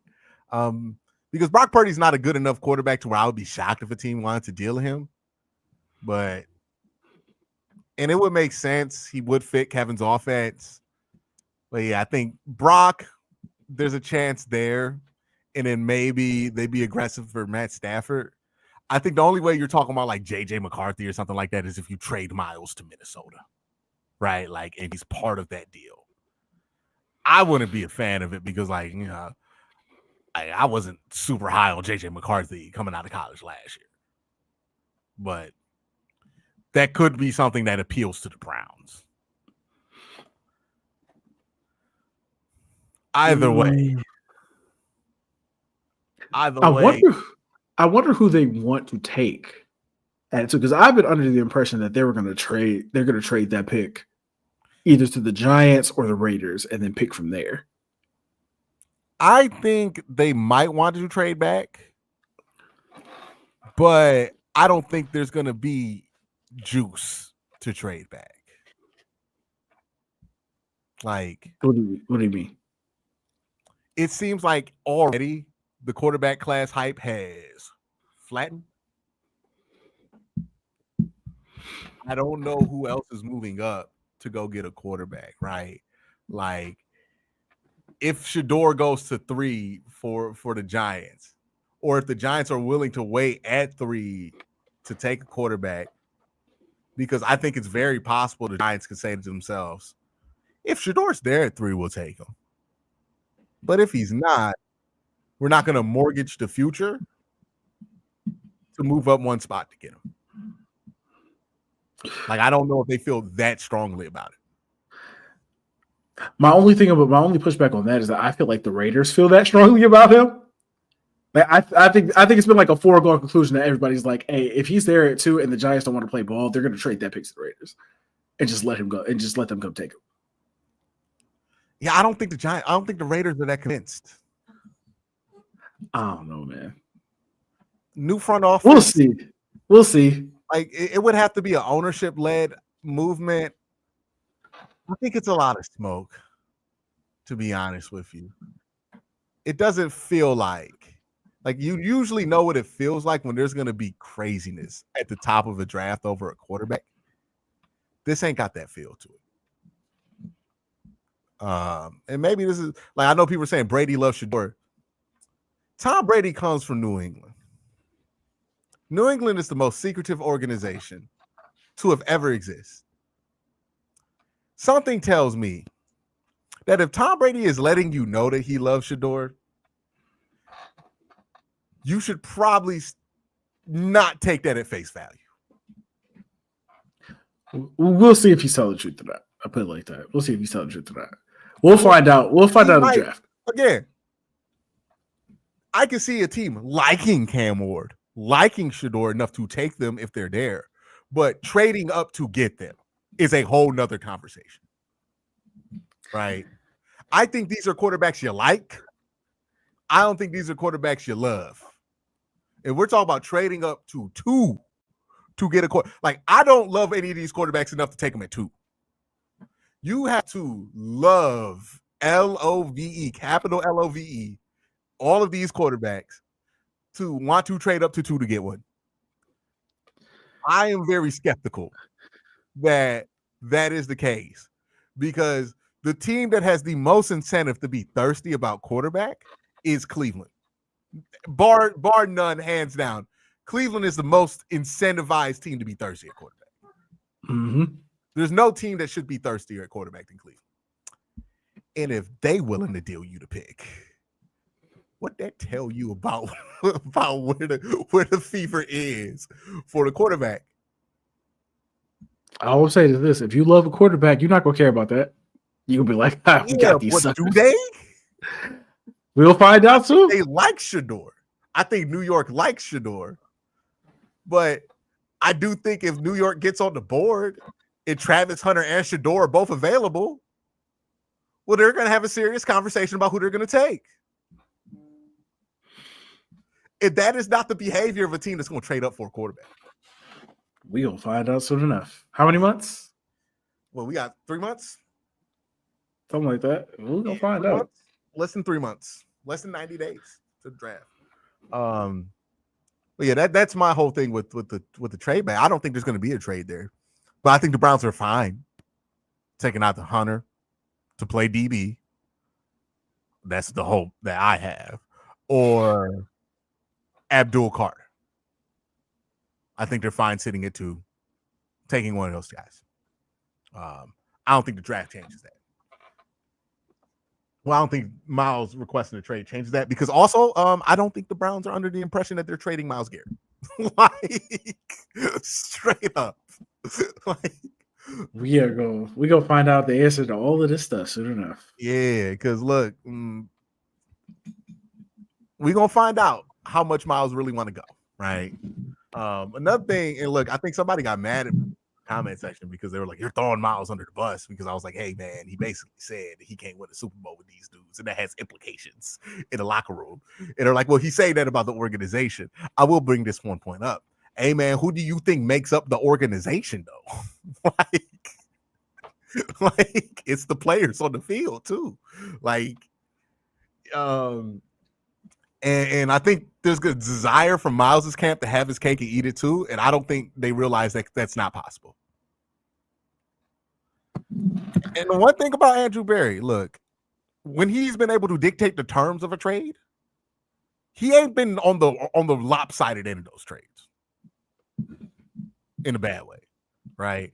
The Deshaun Watson one, that was a predetermined package that ownership approved.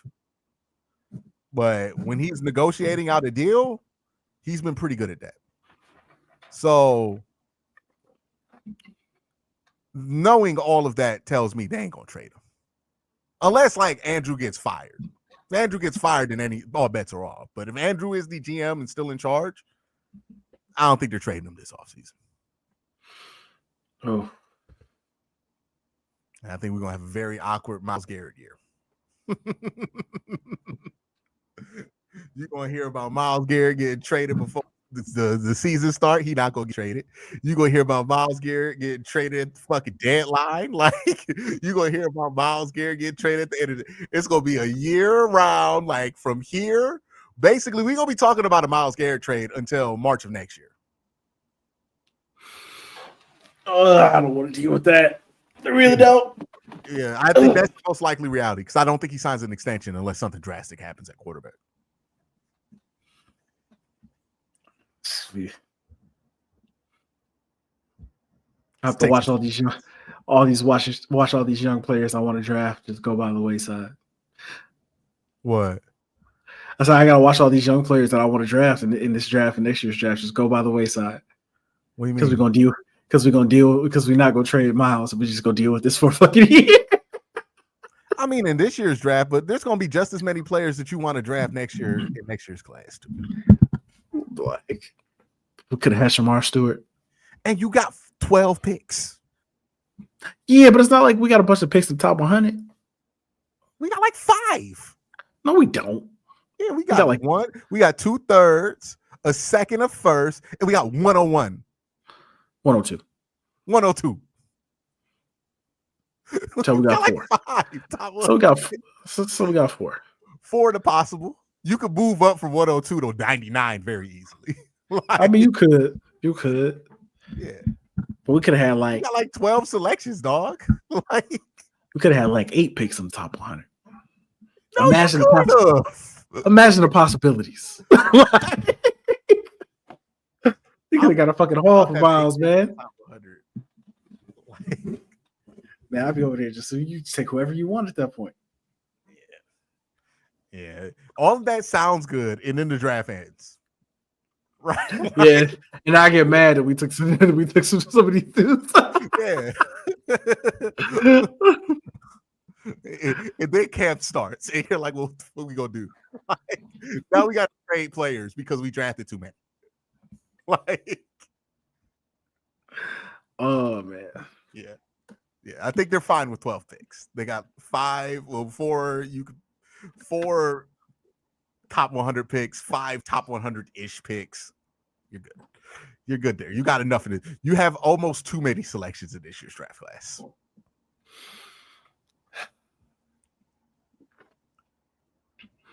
in my head, I'm just like, damn, I could have fixed. And they got 33, which means they probably going to trade back from now. The pick I do think they're going to trade back from is not 2. I think it's 33. I think they're going to try to move. I think if an opportunity presents itself for them to move back from 2, they're going to take it. Yeah, I just don't think that opportunity is going to be there. We'll I think they would, but I don't think a worthwhile opportunity is going to be there. I think somebody would be willing to trade back if you just want to trade back, but I don't think a trade back opportunity that outweighs Abdul Carter or Travis Hunter being available is going to present itself. That's just my gut feeling on that. But 33, yeah, they're going to move back from 33. Like, unless somebody incredible is there that they cannot believe is there, they're going to move back from 33. And they're probably going to get Colb 2 more top 100 picks. So you'll be fine. Not if Jahad Campbell's there and they trade back, I'm going to be pissed.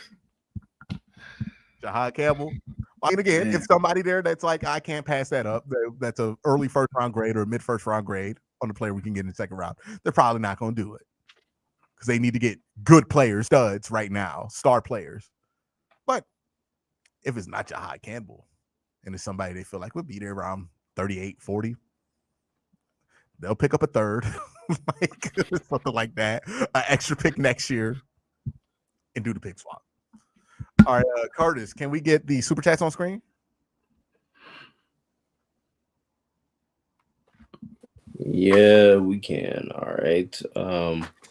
Ray Rags with the first one said, so glad nothing happened over the weekend. Absolutely nothing. Nope. Wow, you don't got to lie to yourself about that. One good thing happened.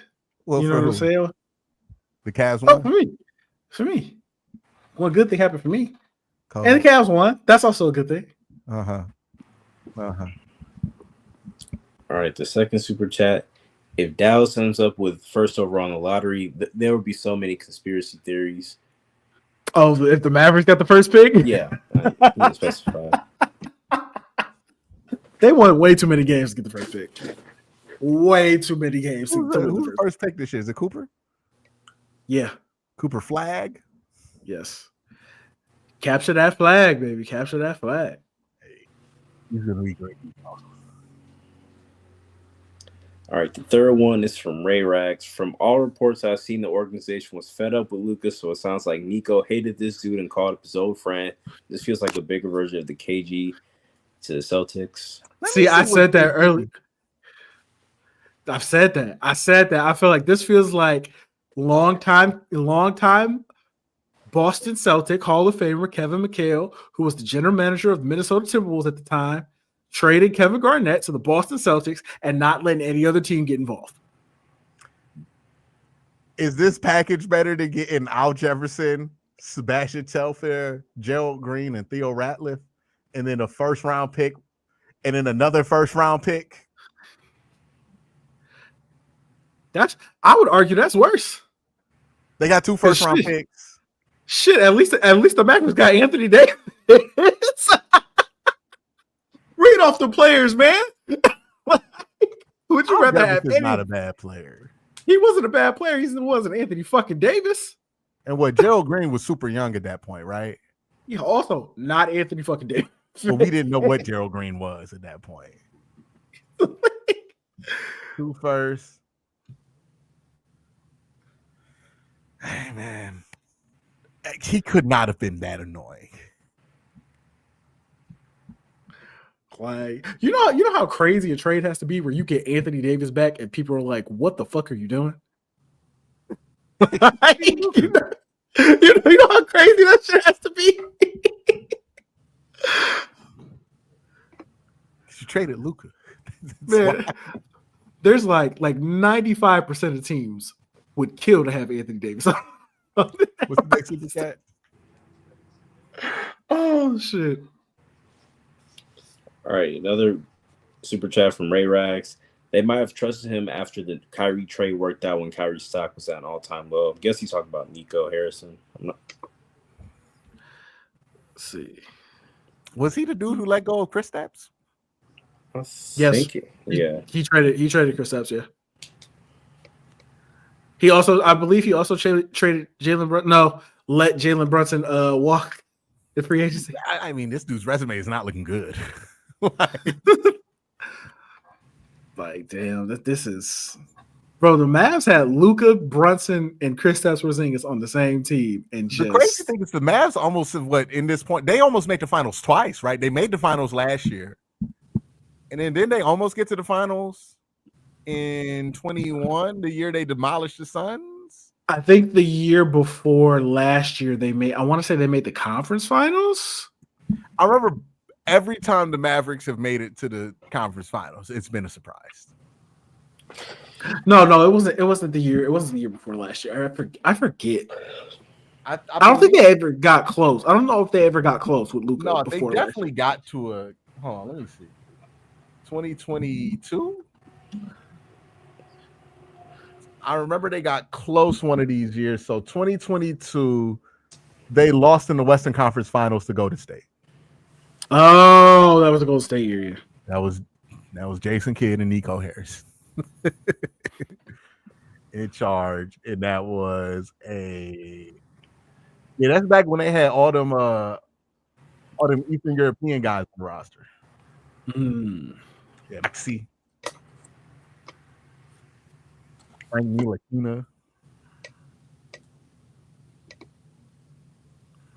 Bertans.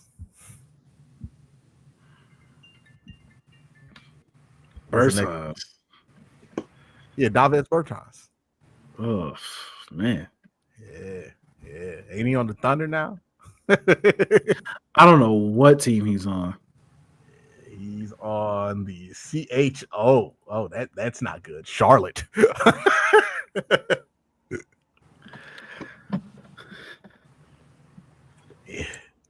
Yeah. All right. Another super chat. This is from Johannes. I don't know how to pronounce his name. In the press conference, Nico Harrison said that he didn't tell Kidd and that he didn't because he knows what Kidd wants and they think the same. Yeah, that sounds like some bullshit to me, man. Hey, the man said it out of his own mouth. What you want me to do? It sound like some bullshit. Like you can lie out your own mouth. That sounds like some bullshit. That's like nah. That's a homeboy Hall of Fame move. Nah, man, I ain't tell my brother. We think the same. I ain't even got to say nothing to him. This is all me. Hey, homeboy Hall of Fame for Jason Kidd. Notorious non-homeboy Hall of Famer. But yeah, I don't know, man. I don't buy any of this shit that they selling now about this trade. Hey, man. Somebody said, "Oh, I'm not gonna read that out loud," but oh man, yeah, can't read that. Can't read that one out loud. Not doing that. Oh man, the fans are angry though. The fans are extremely angry. Yeah, I saw them bring a casket. They brought a coffin. They brought a coffin to American Airlines Center. Michael Parsons was retweeting jokes about him in the trade. All right, the next super chat is from Ray Rags again. There's also rumors of the potential of a team being put in Vegas, and this feels like an attempt to tank the value of a team and the fan interest so you can move them to Vegas. I was actually reading an article about that, and I was like, that actually sounds pretty plausible after reading it. Because the lady who's the owner is like actively trying to get like trying to get like the Dallas-Fort Worth area to have like to become like a bigger gambling area. I think they're trying to build a casino or something like that, and they keep pushing back on it. And she's like, okay, bet. Guess what we gonna do? Yeah, but you don't got to do all this to move the team. Hey, man, you ain't got to do all this. The trade is so ridiculous. Like I have act to like consider there's an issue like, with your anything. very old arena, and then be like, "Well, I'm moving the team." Like moving the team it's never this complicated. Like every time I see an article about like just every time a team's ever been moved, it's not been complicated. It's been like, I want something, y'all not giving it, I'm moving. Like you don't got to take the value of the team. You can just move the team. Hey, like we established, this is a very evil league. Yeah, cartoonishly like, evil. Yeah, the cartoonishly evil, but like because of that evilness, it's like I don't think you would do all of this. Like you would just be evil and move the team.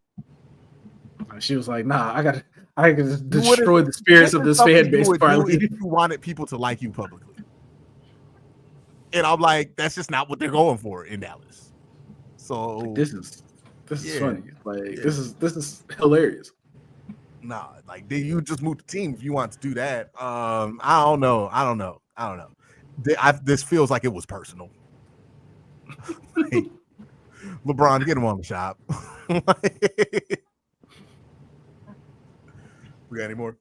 Yeah, we got another one from Ray Rags. The Mavs just offered to refund the remaining home games this season for season ticket holders. That's valued at around $2,000. This was personal. Yeah, this feels. This was personal. This wasn't about no money. This wasn't about. Nah, this had something to do with a personal dispute between the money and Luka Doncic, and it had nothing to do with basketball. I'm convinced. I am 100% convinced. This shit was personal. Yeah, this started to feel a little crazy to me. Yeah. That's a little crazy, just a little bit crazy. This is personal. Okay, like good Lord. All right, another one from Ray Rags. He says, they told me to trade him, so I called my friend. I guess he talked about Nico Harrison. Listen, he only talked to Rob Pelinka about this. It's the only person he's talked to about this. Either Rob Pelinka has unbelievable game or something else was going on. Hey, I'll be the first to admit it. Feels like collusion to me. But that's just me. I don't think this is any basketball-related collusion, to be honest with you. It feels like this trade was made so quickly. It feels like they were on a timetable that we don't understand why that timetable exists. Luka's about to play, so it wasn't injury. It wasn't like he's about to have something pop up on his injury, and they're about to know, and then the trade value for Luka's going to tank. The deadline wasn't when they made that trade. Like, they made this trade, and there was clearly pressure to do it now. Because I don't even think this was a homeboy help out situation, because Rob kind of fucked him on the price. like he came with a good deal, and Rob was like, nah, that's not a homeboy help out. Like, no, Rob negotiated with you. I don't know. I legitimately can't explain the fact that it felt like you were up against a timeline to give you a here, take it deal.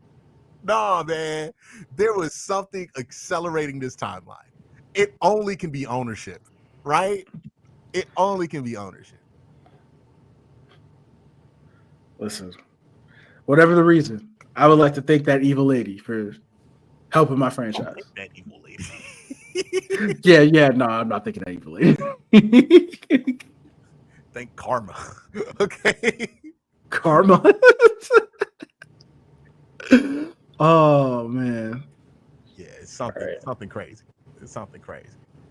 Yeah, another one from Ray. Hold on. Yeah, another super chat from Ray Rags. He said the whole Showtime core was them screwing over teams and trades. One messed the Cavs up so bad they made a damn rule preventing other teams doing this. Was that the Ted Stepien trade? Yep. Where Cavs like trade the Cavs made a trade so bad. Ted Stepien specifically okay to trade so bad. Like, they didn't just make the rule. They had to award the Cavs first-round draft picks again. Like, as compensation. Traded the Lakers, Magic Johnson, and James Worthy. The draft rights. The Cleveland Cavaliers literally constructed the Showtime Lakers. Okay, don't do that. Ted Stepien did. Ted Stepien did. Okay. What team was he the owner of? Hey, man, they ain't got nothing to do with us. I actually think it has everything. He from Pittsburgh. Yeah, first off. Oh, it's an inside job? Oh, yeah, it was an inside job. I think he owned a different team. Didn't he own like the White Sox? Or is that another owner we had that was shit? The Cavs have had some very bad owners. Like, yeah, Dan Gilbert has far and away been the best owner. Yeah, that's not saying much, man. Like, what, the Gun family got robbed by what's his name? Carlos Boozer? Rob Pelinka actually was Carlos Boozer's agent. Rob Pelinka lied to a blind man. I remember that. Yeah, lied. So you think this is like why would this be the guy you call, Nico? Lied. This man got his black Air Force Ones and ski mask in his office on display. He is a professional robber. Like, listen, lied and stole from a blind man, Rob Pelinka, and then extorted him. Okay, like, listen.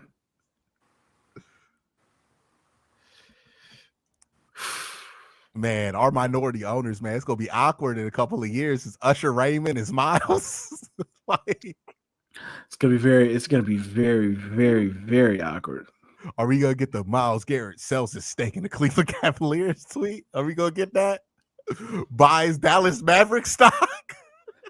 Well, we know what he's not gonna buy. You're like, damn, Myles, that's what you doing? Like, I don't think he's gonna be buying any Dallas Mavericks stocks soon. But we'll see. From Dallas? Yeah, girl. I mean, Cowboys fan. Right? Cowboys fan. What did Domo say? And why did you ban him?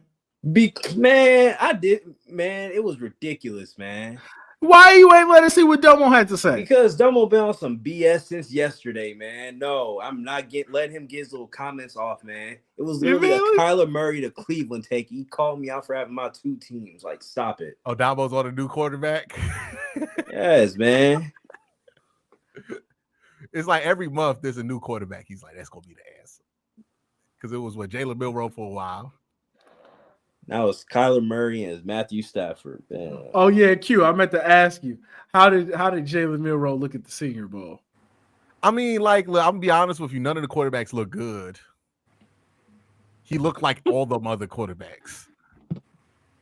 Everybody there looked like they. I don't know where this Jackson Dart hype is coming from. Corey texted me because he charted all his throws. He texted me the article he wrote. He texted you what? Because he wrote an entire article because he does the draft stuff and it's really good. Party. Yeah, he charted Jackson Dart. He tweeted it out, but he texted me the tweet. He was like, bruh, I do not know where this Jackson Dart shit is going. I have no idea. I have no idea where it's coming from. Oh man. He did an article too, a pretty good article where he was like, yeah, like nobody in the NFL is like on this. Yeah, like it's like I don't know. It's like I don't know who's saying this. Because I'm talking to scouts and they're like, this dude sucks. Here's what I'll say. I discovered in the Senior Bowl. That quarterback there was probably Seth Hennigan. The Memphis one? Yeah. Yeah. Second was Dylan Gabriel. Dart had some throws. Jalen Milroe had some throws. Dart fumbled that bitch 12 times. And then fumbled it in the game. And correct me if I'm wrong. Did he fumble it in the actual Senior Bowl game itself? Yes, he did. Yeah. He got small hand problems. He's not even the dude with the small hands. Like Milroe had some throws where I was like, oh, it was good. Nice little throw by Milroe. Milroe also had some throws where I'm like, well, he just threw that shit into the ground. Well, he threw an interception. That was unnecessary. Still late to throw, not really processing super fast. Jackson Dart, same exact thing. The only one who was like, there was like Tyler Shaw looked decent, but I wouldn't draft Tyler Shaw. Like the fact that we're talking about this, right? The All-Star circuit came, and the guys whose stocks are up are Dylan Gabriel, Kyle McCord, Tyler Shaw, and Seth Hennigan. Tells you everything you need to know about this quarterback class. Like, it ain't what people want it to be. It's really not. It's really not. And like the last time we saw Shador play, it wasn't very impressive either. Same thing goes for Cam Ward. Well, no. Cam Ward had a pretty impressive half of football, but then he sat out the second half. So, yeah, man. Yeah, I'm good on quarterback this year. I walked out the Senior Bowl being like, you know what? If they just don't draft one, I understand. People gonna be mad as hell though. Of course, people are gonna be super upset. Curtis, how many more super chats we got? We got let me see, 1, 2, 3. We got 3 more. Curtis, what did you think of the quarterbacks at the Senior Bowl? Mm-hmm. This motherfucker just sighed. He didn't say nothing. He was like, because I was watching the practices, I figured, you know what, I might as well watch a couple of practices to see how they do. I'm like, oh no. Hey man, it took me one quarter of a day to be like, well, I'm watching D-line, O-line. I'm watching all this other shit, bro. Running back, linebacker drills were fun. Oh, you see my boy Anthony Belton out there? Oh, big body? He ain't got no feet, man. He not playing tackle. You say he ain't got no feet? No, he ain't got no feet, man. Man, people were saying he was moving. I mean, he was moving for a dude who's at 340, but he ain't got 340 feet to play tackle. He can play guard, maybe. And like his tape against Clemson is just absurdly awful. Like the last time he had to be out there in space. Oh, yeah. I mean, like backup tackle, definitely a guard. I think the tackles that look fine. Josh Conley had an up and down week, but like Mike Green got him on one, but he came back, recovered well on the second one. Who else was fine there at tackle? I think Sanavia had a guard week. He had a week that puts people were saying that it's like he need to kick inside. Vincent looked fine for FCS guy. And who else was there? I'm forgetting somebody. Somebody was kind of hooping that tackle for a little. The dude from Boston College. Trapillo. Yeah, he was good. He was run blocking well, like in the team stuff. He was getting his ass out there. I gotta look at my list. I gotta look at the roster again to really think about it. But yeah, the D-line guys, I mean the interior guys, it's gonna be some dudes in the interior of this defensive line. Oh, Darius Alexander. Oh yeah, and running back class is deep literally every round. Like literally every round. How did the receivers look? Because I didn't see many people talking about them. Jalen Royals, good size on him. Thought he had a good week. Jaden Higgins, he do too much TikTok in his routes. I know. I saw Corey got in trouble for that. Yeah, Corey, everybody was talking about that at the practice. It was like, bro, what are these fucking routes, dog? Like that's Corey went viral off that shit. Yeah, him and Kai, with the guy who got fired for vaping.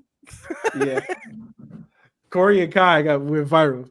Kai said, "Big X the Plug is the most influential route runner ever." Oh, it was crazy. It was crazy. Like, they kept jab step. I'm like, what the fuck is all of this shit? You never gonna run that in the game. The running backs was doing it too, which I thought was ridiculous. I'm like, come on, man. Like, well, RJ Harvey was probably the most egregious guy because I'm like, why are you doing all this? Like, you could just get open. RJ Harvey's doing like 15 breakdown steps at the top of his routes. I'm like, come on, man, just fucking get open. Like, I saw Ollie Gordon try to do it. I'm like, what the fuck are you doing? Okay. Yeah, Ollie Gordon not even like, come on, bro. What is you doing? I was like, you just need to learn how to take 2 steps, young man. Okay. Like, what the fuck were you thinking? Yeah. I don't know how that was a controversial take. I have no idea because like it absolutely was like these social media routes that you be seeing. Like super hard outside release, step. Like all the dramatic Odell Beckham body movement up top. Like, come on, bro. Like, that's not the route. Lamar Jackson was like, "Hey, man, if I see you do this, I'm just scrambling." Lamar said that.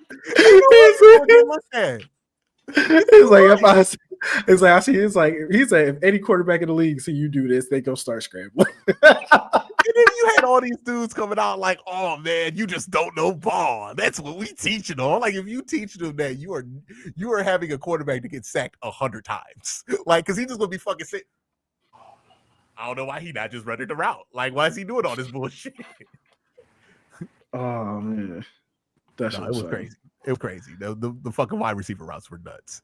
Okay, so I'm looking at the American offense. Emory Jones had a good week. The other tackle from LSU. Yeah, 50. 50 was pretty solid. Better than what you would thought coming in. I thought all the LSU guys were pretty good, to be honest with you. Vincent Snavia wasn't great at tackle, but I think he'd be fine at guard. Let me look at the other team offensive lineman. Connerly, Embo, guard. Jalen Rivers, interior guy. I thought he had a fine week. Ezri, I ain't really noticed him too much, to be honest. I was hoping to notice him more. Zebo's fun in the inside, though. I think he'd be a center. Ozzie Trapullo, Millum, he was kind of pedestrian. Belton, strong back. I don't think he got the feet, though. But I think that's a debate that people can have about him. Wide receivers, Restrepo was cool. Higgins missed the TikTok routes, but when he ran an actual route, like he actually got open, was fine. What's my man's name from Northwestern? I thought he was pretty good too. Beck? Yeah, Beck. Was it Bach? Or was it Bach? Beck like played at TCU, not Northwestern. TCU, my bad. I was confused with the black and purple colors. Jack Beck. And then, no, not Arian Smith. Royals. Think Kobe Hudson was all right. And there was another Iowa State guy that was pretty good. Short guy. Noel, yeah. Jalen Noel, yeah. Yeah, he was fine. I'm out there. All the tight ends, though. I heard all the tight ends was cold. Yeah, man. Bringstone didn't drop nothing. Brian Stone, whatever the fuck. Jackson Hall's held up at an edge rush in a O-line D-line 1-on-1 in a compete drill against an edge. And he caught a lot. And he got pretty open. Elijah Arroyo, I like him from watching Miami tape, but he was pretty good at the Senior Bowl too. And then Harold Fannin was cool. Harold Fannin was doing too much at times though. I think he was trying to prove too much. And then there was Oregon dude. Ferguson. Why is he not on the fucking roster? Yeah, he was there though. I know Ferguson was there, but he looked pretty good too. Vertical stretch guy, tight end 2 type, but there's a lot of that in this draft class. You can get a really good solid tight end 2 here in this class. Yeah, and keep in mind this is without Gunnar Helm being there that this class looked that good, right? Because he was supposed to be at the Senior Bowl as well. He was not. But yeah, man, this class looks pretty solid here. And then the running backs, Ollie Gordon hooped. Damian Martinez, I like him. He lost some weight too. And then Brashad Smith was just smoking people on routes. He was running smooth actual routes, I thought. Brashad Smith, SMU. SMU, yes. Trevor Etienne, I thought he was pretty good. Devin Neal. Yeah. Now we talking. I have no concerns about Devin Neal in the RJ Harvey, similar thing where I'm like, I was worried about his size, not worried anymore. Not worried anymore. He's 5'8", but he built like Clyde, not thin. Big dude, tree trunks for legs, and quick as hell, good hands, really good athlete. There was another running back. I know Corey like LaQuint Allen. Syracuse? Yeah. Because he had him on his all Senior Bowl team. I have not gone back and watched those running back linebacker drills as tightly. I was watching the American team ones because they were in the end zone that I was in. But yeah. Yaya Black is on the all-time crash out team. He can't like pass rush for shit, but he fought. Yeah, he fought. Yaya Black from he played at Iowa. Yes. Yeah. Darius Alexander was impressive. I think Josh Farmer was fine. There was another kid out there. They were saying that the Steelers was the Steeler people were on Darius Alexander. That makes sense. Like they was like, yeah, that's their type. So they're probably gonna make that happen there. Edges were cool. It's a pretty well-rounded class, but I thought edges were cool. Corners a little bit. I think it's gonna be light at corner. I don't think Ray Thomas had a great week. Quincy Riley was fine. Yeah. No, they were saying that Kobe Bryant, Curtis's boy, at the Shrine Bowl was. Oh, Shrine, he was cooking. I heard. Yeah. They said he was hooping. Yeah. My guy Trayshawn was like big legs too, so he's not worried about size. I know he came in at like 183, but really strong legs. Definitely can be a nickel, maybe even outside corner. Yeah, Kobe's much better than Pro Football Focus says, right? They gave us like an F grade for taking him in the 6 or some shit like that. Yeah, like I don't know how to get it either. They was hated. Yeah. But yeah. Any other questions about the Senior Bowl? No. Any other thoughts? No, we just need to knock out the rest of these super chats real quick. All right, let's do it. All right, Ray Rack said, yo, Dr. Dre high five the CEO of UMG. I'm thinking he was talking about the Grammys. Yeah, that shit was funny. That was hilarious. Drake done made UMG the baby face. Like, that's the crazy part of this. How you make the label likable? How you make the label the good guys, man? Like, how you fuck up that bad? Crazy. It's crazy. All right, let's get it. Yeah, another one from Ray Rags. I think it's no coincidence. He's talking about Myles. I think it's no coincidence he flipped the AB quote about Ken in his public request. A super fan of me could see this as I'll try and force a hand to make a move for a vet QB. Man, I just felt like for the best player of the team to take a shot. What you mean? Like, yeah, like he was pretty mad. That's not something he didn't have to do that. You know what I'm saying? Even if he wanted them to get a veteran QB, he did not have to flip that line like that. Yeah, no, he was mad. He's definitely mad. Like Myles is upset, but I want to know what he said to Myles that pissed him off. I don't think he said anything to him.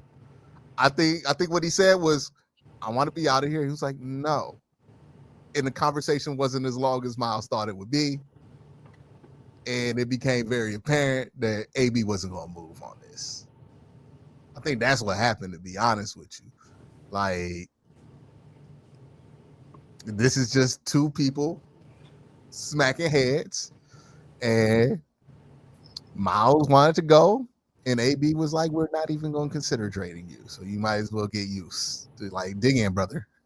Like, and he was mad. So he dug in and did what he wanted, the response that the Browns were probably expecting, which is take the shit public. Right. Yeah, all right. The next one is from Autistic Kid. Watch us go to the AFC Championship with Myles in 2025. Yeah, okay, sure. I wish. You don't believe in that Kirk Cousins, Joe Flacco run? No. From what I hear from the people in Atlanta, they aren't as low as him as like everybody else is.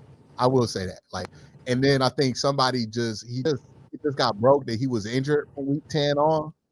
It looked like his arm. Yeah, when I was rewatching the Vikings tape, his arm looked like it wasn't as strong as it was, and I think maybe he just banged it on something because They say when you, he said he got injured week 10 versus the Saints.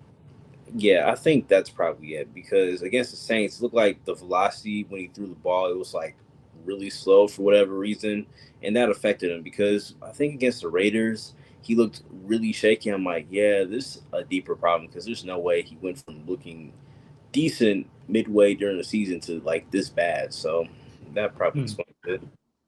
Domo, we see you. Kirk. Huh? We see you, Domo. We see the cool. Kyler Murray. We see the Kyler Murray. And look, I'll say this about Kirk. Kirk is never as good as them people say he is, but he's never as bad as people say he is. And that's the problem with Kirk. But if you're the Browns and you just need somebody to hold it over for a year or two, it's not the worst option. It's not. Yeah, so, hey, man, get ready to play that Creed. Get ready to play that Creed. How many super chats we got? That was the last one. Oh, he talking about Creed. Yeah, you know, Kirk Cousins gonna come back to the Midwest. He'll be like, "Fuck all that Kirk chains." Like, I'm back to Midwest Kirk. Yeah, get ready. It's gonna be crazy, Cole. Crazy is the word to describe it. Unbearable. Crazy. Let these people get a taste of decent Kirk Cousins. We saw what happened when they got decent Joe Flacco. Yes, it's about to be outrageous. Okay, and he's replacing Deshaun. Yeah, it's about to be outrageous, Cole. It is what it is. Smiling ear to ear too. It is what it is. Yeah, because the offense gonna look how the offense is supposed to look. Mm-hmm.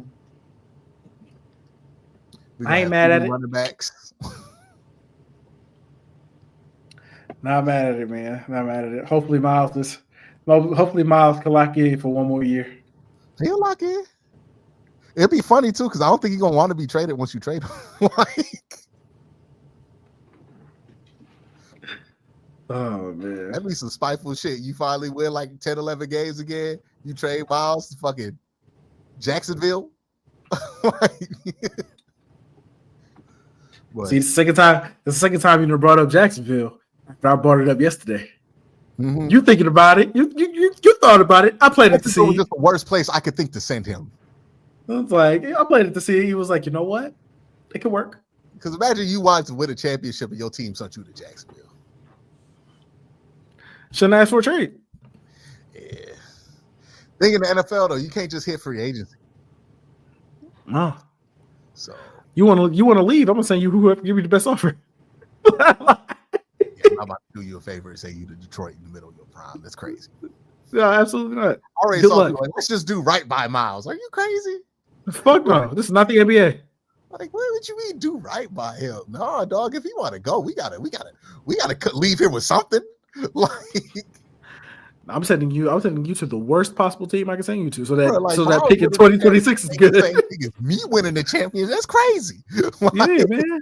I have no ill will. I have nothing but gratitude and good things to say about Myles Garrett. I am not sending you to the Detroit Lions. I will root for him to win a championship as long as the Browns are in contention. Listen, man. But I'm not about to make it easy. Like, we're not sending you to the Chiefs. Browns. Like, yeah, I'm not sending you to the Kansas City Chiefs. Absolutely not. If he does, AB got to fire himself on the spot. Yeah. You got to send him to the worst possible place you can. What's the worst possible place you can send him? Probably Jacksonville. Or the Raiders. Yeah. Their D line would be nasty though. Crosby, Myles, and Christian. That D line would be nasty. Titans, make them be paired up with Cam Ward. Yeah. You want a quarterback? We got you. Let's take him. Because I know, like, hey man, I don't think the Titans pick gonna be good next year. Like, Lenore Sellers, come on down. Hey man, hey, will Chicago Bear this thing? Right? Hey, down the Chicago Bears got Caleb. Mm-hmm. Hey man, we'll luck our way into a good pick. But that's been it for Q and Colb. I got nothing left for y'all. Colb, you got anything left for him? Shout out to everybody who watches, man. We appreciate y'all. Shout out Q. Shout out Curtis. Steel Toe Gang. Shout out y'all. Shout out all the. Who we need to shout out, man? We ain't shout out. We ain't shouted out people in a while. Shout out all the service workers. We appreciate y'all, man. Shout out all the Uber drivers, Door Dashers, Uber Eats drivers. You know what I mean? Shout out Instacarters. all my librarians. Oh, we ain't never shout out the librarians before. That's what I'm saying. Shout out the librarians. Shout out the librarians. Shout out the students. Shout out all the students. Shout out all the working students. You know what? I feel like we got sneaky big demographic gas station clerk employees. Shout out to y'all. It's got Shout out to y'all. Corner store clerk. You know, you just sitting there. You need some shit to pass the time. Play our video. Boom. You got it. Curtis, you got any shout outs? Nope, no shout outs I can think of off the top of my head. Shout out to engineers. You know what I'm saying? Shout out to engineers, of course. We give them too many shout outs. They already get paid. That's it. See, that's hate. That's just hate. Engineers, accountants, everybody with Kingsbury, your boy. Everybody with a good job. Shout out to everybody with a good job. Appreciate y'all, man. Everybody with a good job. Everybody doing well for yourself. That's not as good as mine. Pure hate. Pure hate. I'm joking. You know, I hope wealth and prosperity to everybody. And you know, obviously, shout out Browns fans. We're gonna have to stick together. It's probably gonna be a rough one. Yeah, look, we got this. We got this. Probably gonna be a rough one in 2025. But maybe not. Would a rough one be the worst possible outcome? If it gets me Lenore Sellers, then no. Might lucky in the arch manner. Hey, imagine the Browns get the number 1 pick in 2026. However they get it, they get the number 1 pick in 2026, and they take Lenore over Arch. We gonna have to be friends that are like, hey, bro, this is the choice. 2 years of tape. 2 years of tape. Oh man! Oh god, that's gonna be funny. When they find out Lenore wears glasses. Hey, the next 5 videos on this channel is just literally just gonna be us showing Lenore Seller tape. Who the fuck is Lenore Sellers? Hey. We just want to tell y'all, no bias at all whatsoever. This dude is good.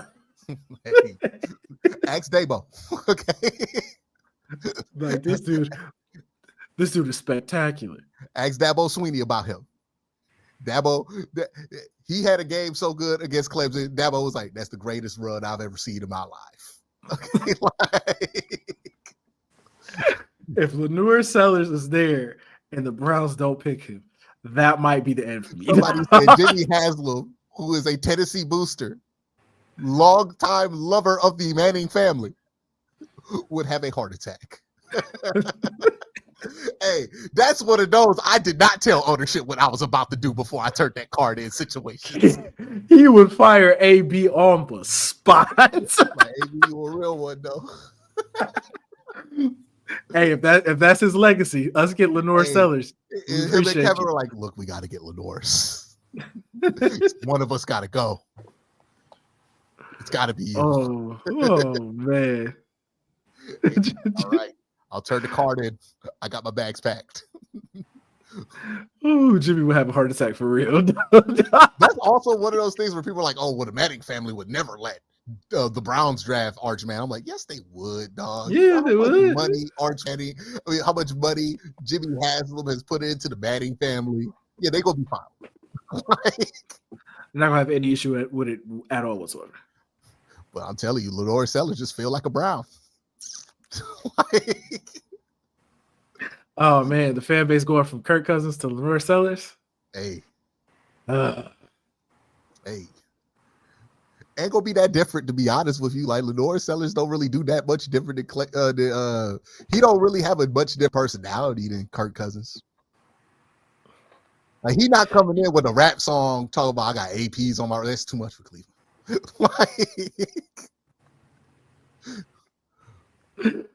My bad. I'm a 3-star. and I worked my way into it. Yeah. Iceman the Boss just said, I need all cap Sellers. I need Sellers to play good too, because I cannot have him look like some bullshit next year. Then we sit here like, well, I guess we getting nobody. Get ready for Cade Klubnik. Drew Aller. Garrett Nussmeier. Oh God. I don't watch Garrett. I just don't get it, man. Like every time I watch him, like, I don't understand why they so high on him. Dane Brugler loved Garrett Nussmeier. Loved. Was he the dude who's like, I can't tell you, I can't talk to you if you don't love Garrett Nussmeier? I don't know if he was that. I don't know if he said that, but he said that Dane said he would take him number 1 overall if he came out this year. Like, loved him. Am I missing something, Curtis, on Garrett? Okay. I'm like, am I tripping? I don't see it. Watch Garrett Nussmeier be the dude who saves the Browns. But yeah, man. Yeah, man. Yeah. If you do anything after you watch the show, go ahead, search Lenore Sellers. Just the highlights to get you there. Okay. We're not selling y'all some bullshit. I'm telling you, he's good. Like Lenore Sellers. Just Google Lenore Sellers. Chat, this is what I want you to do. Go on YouTube, just type in Lenore Sellers highlights. And then y'all got my Twitter and you got Q's Blue Sky.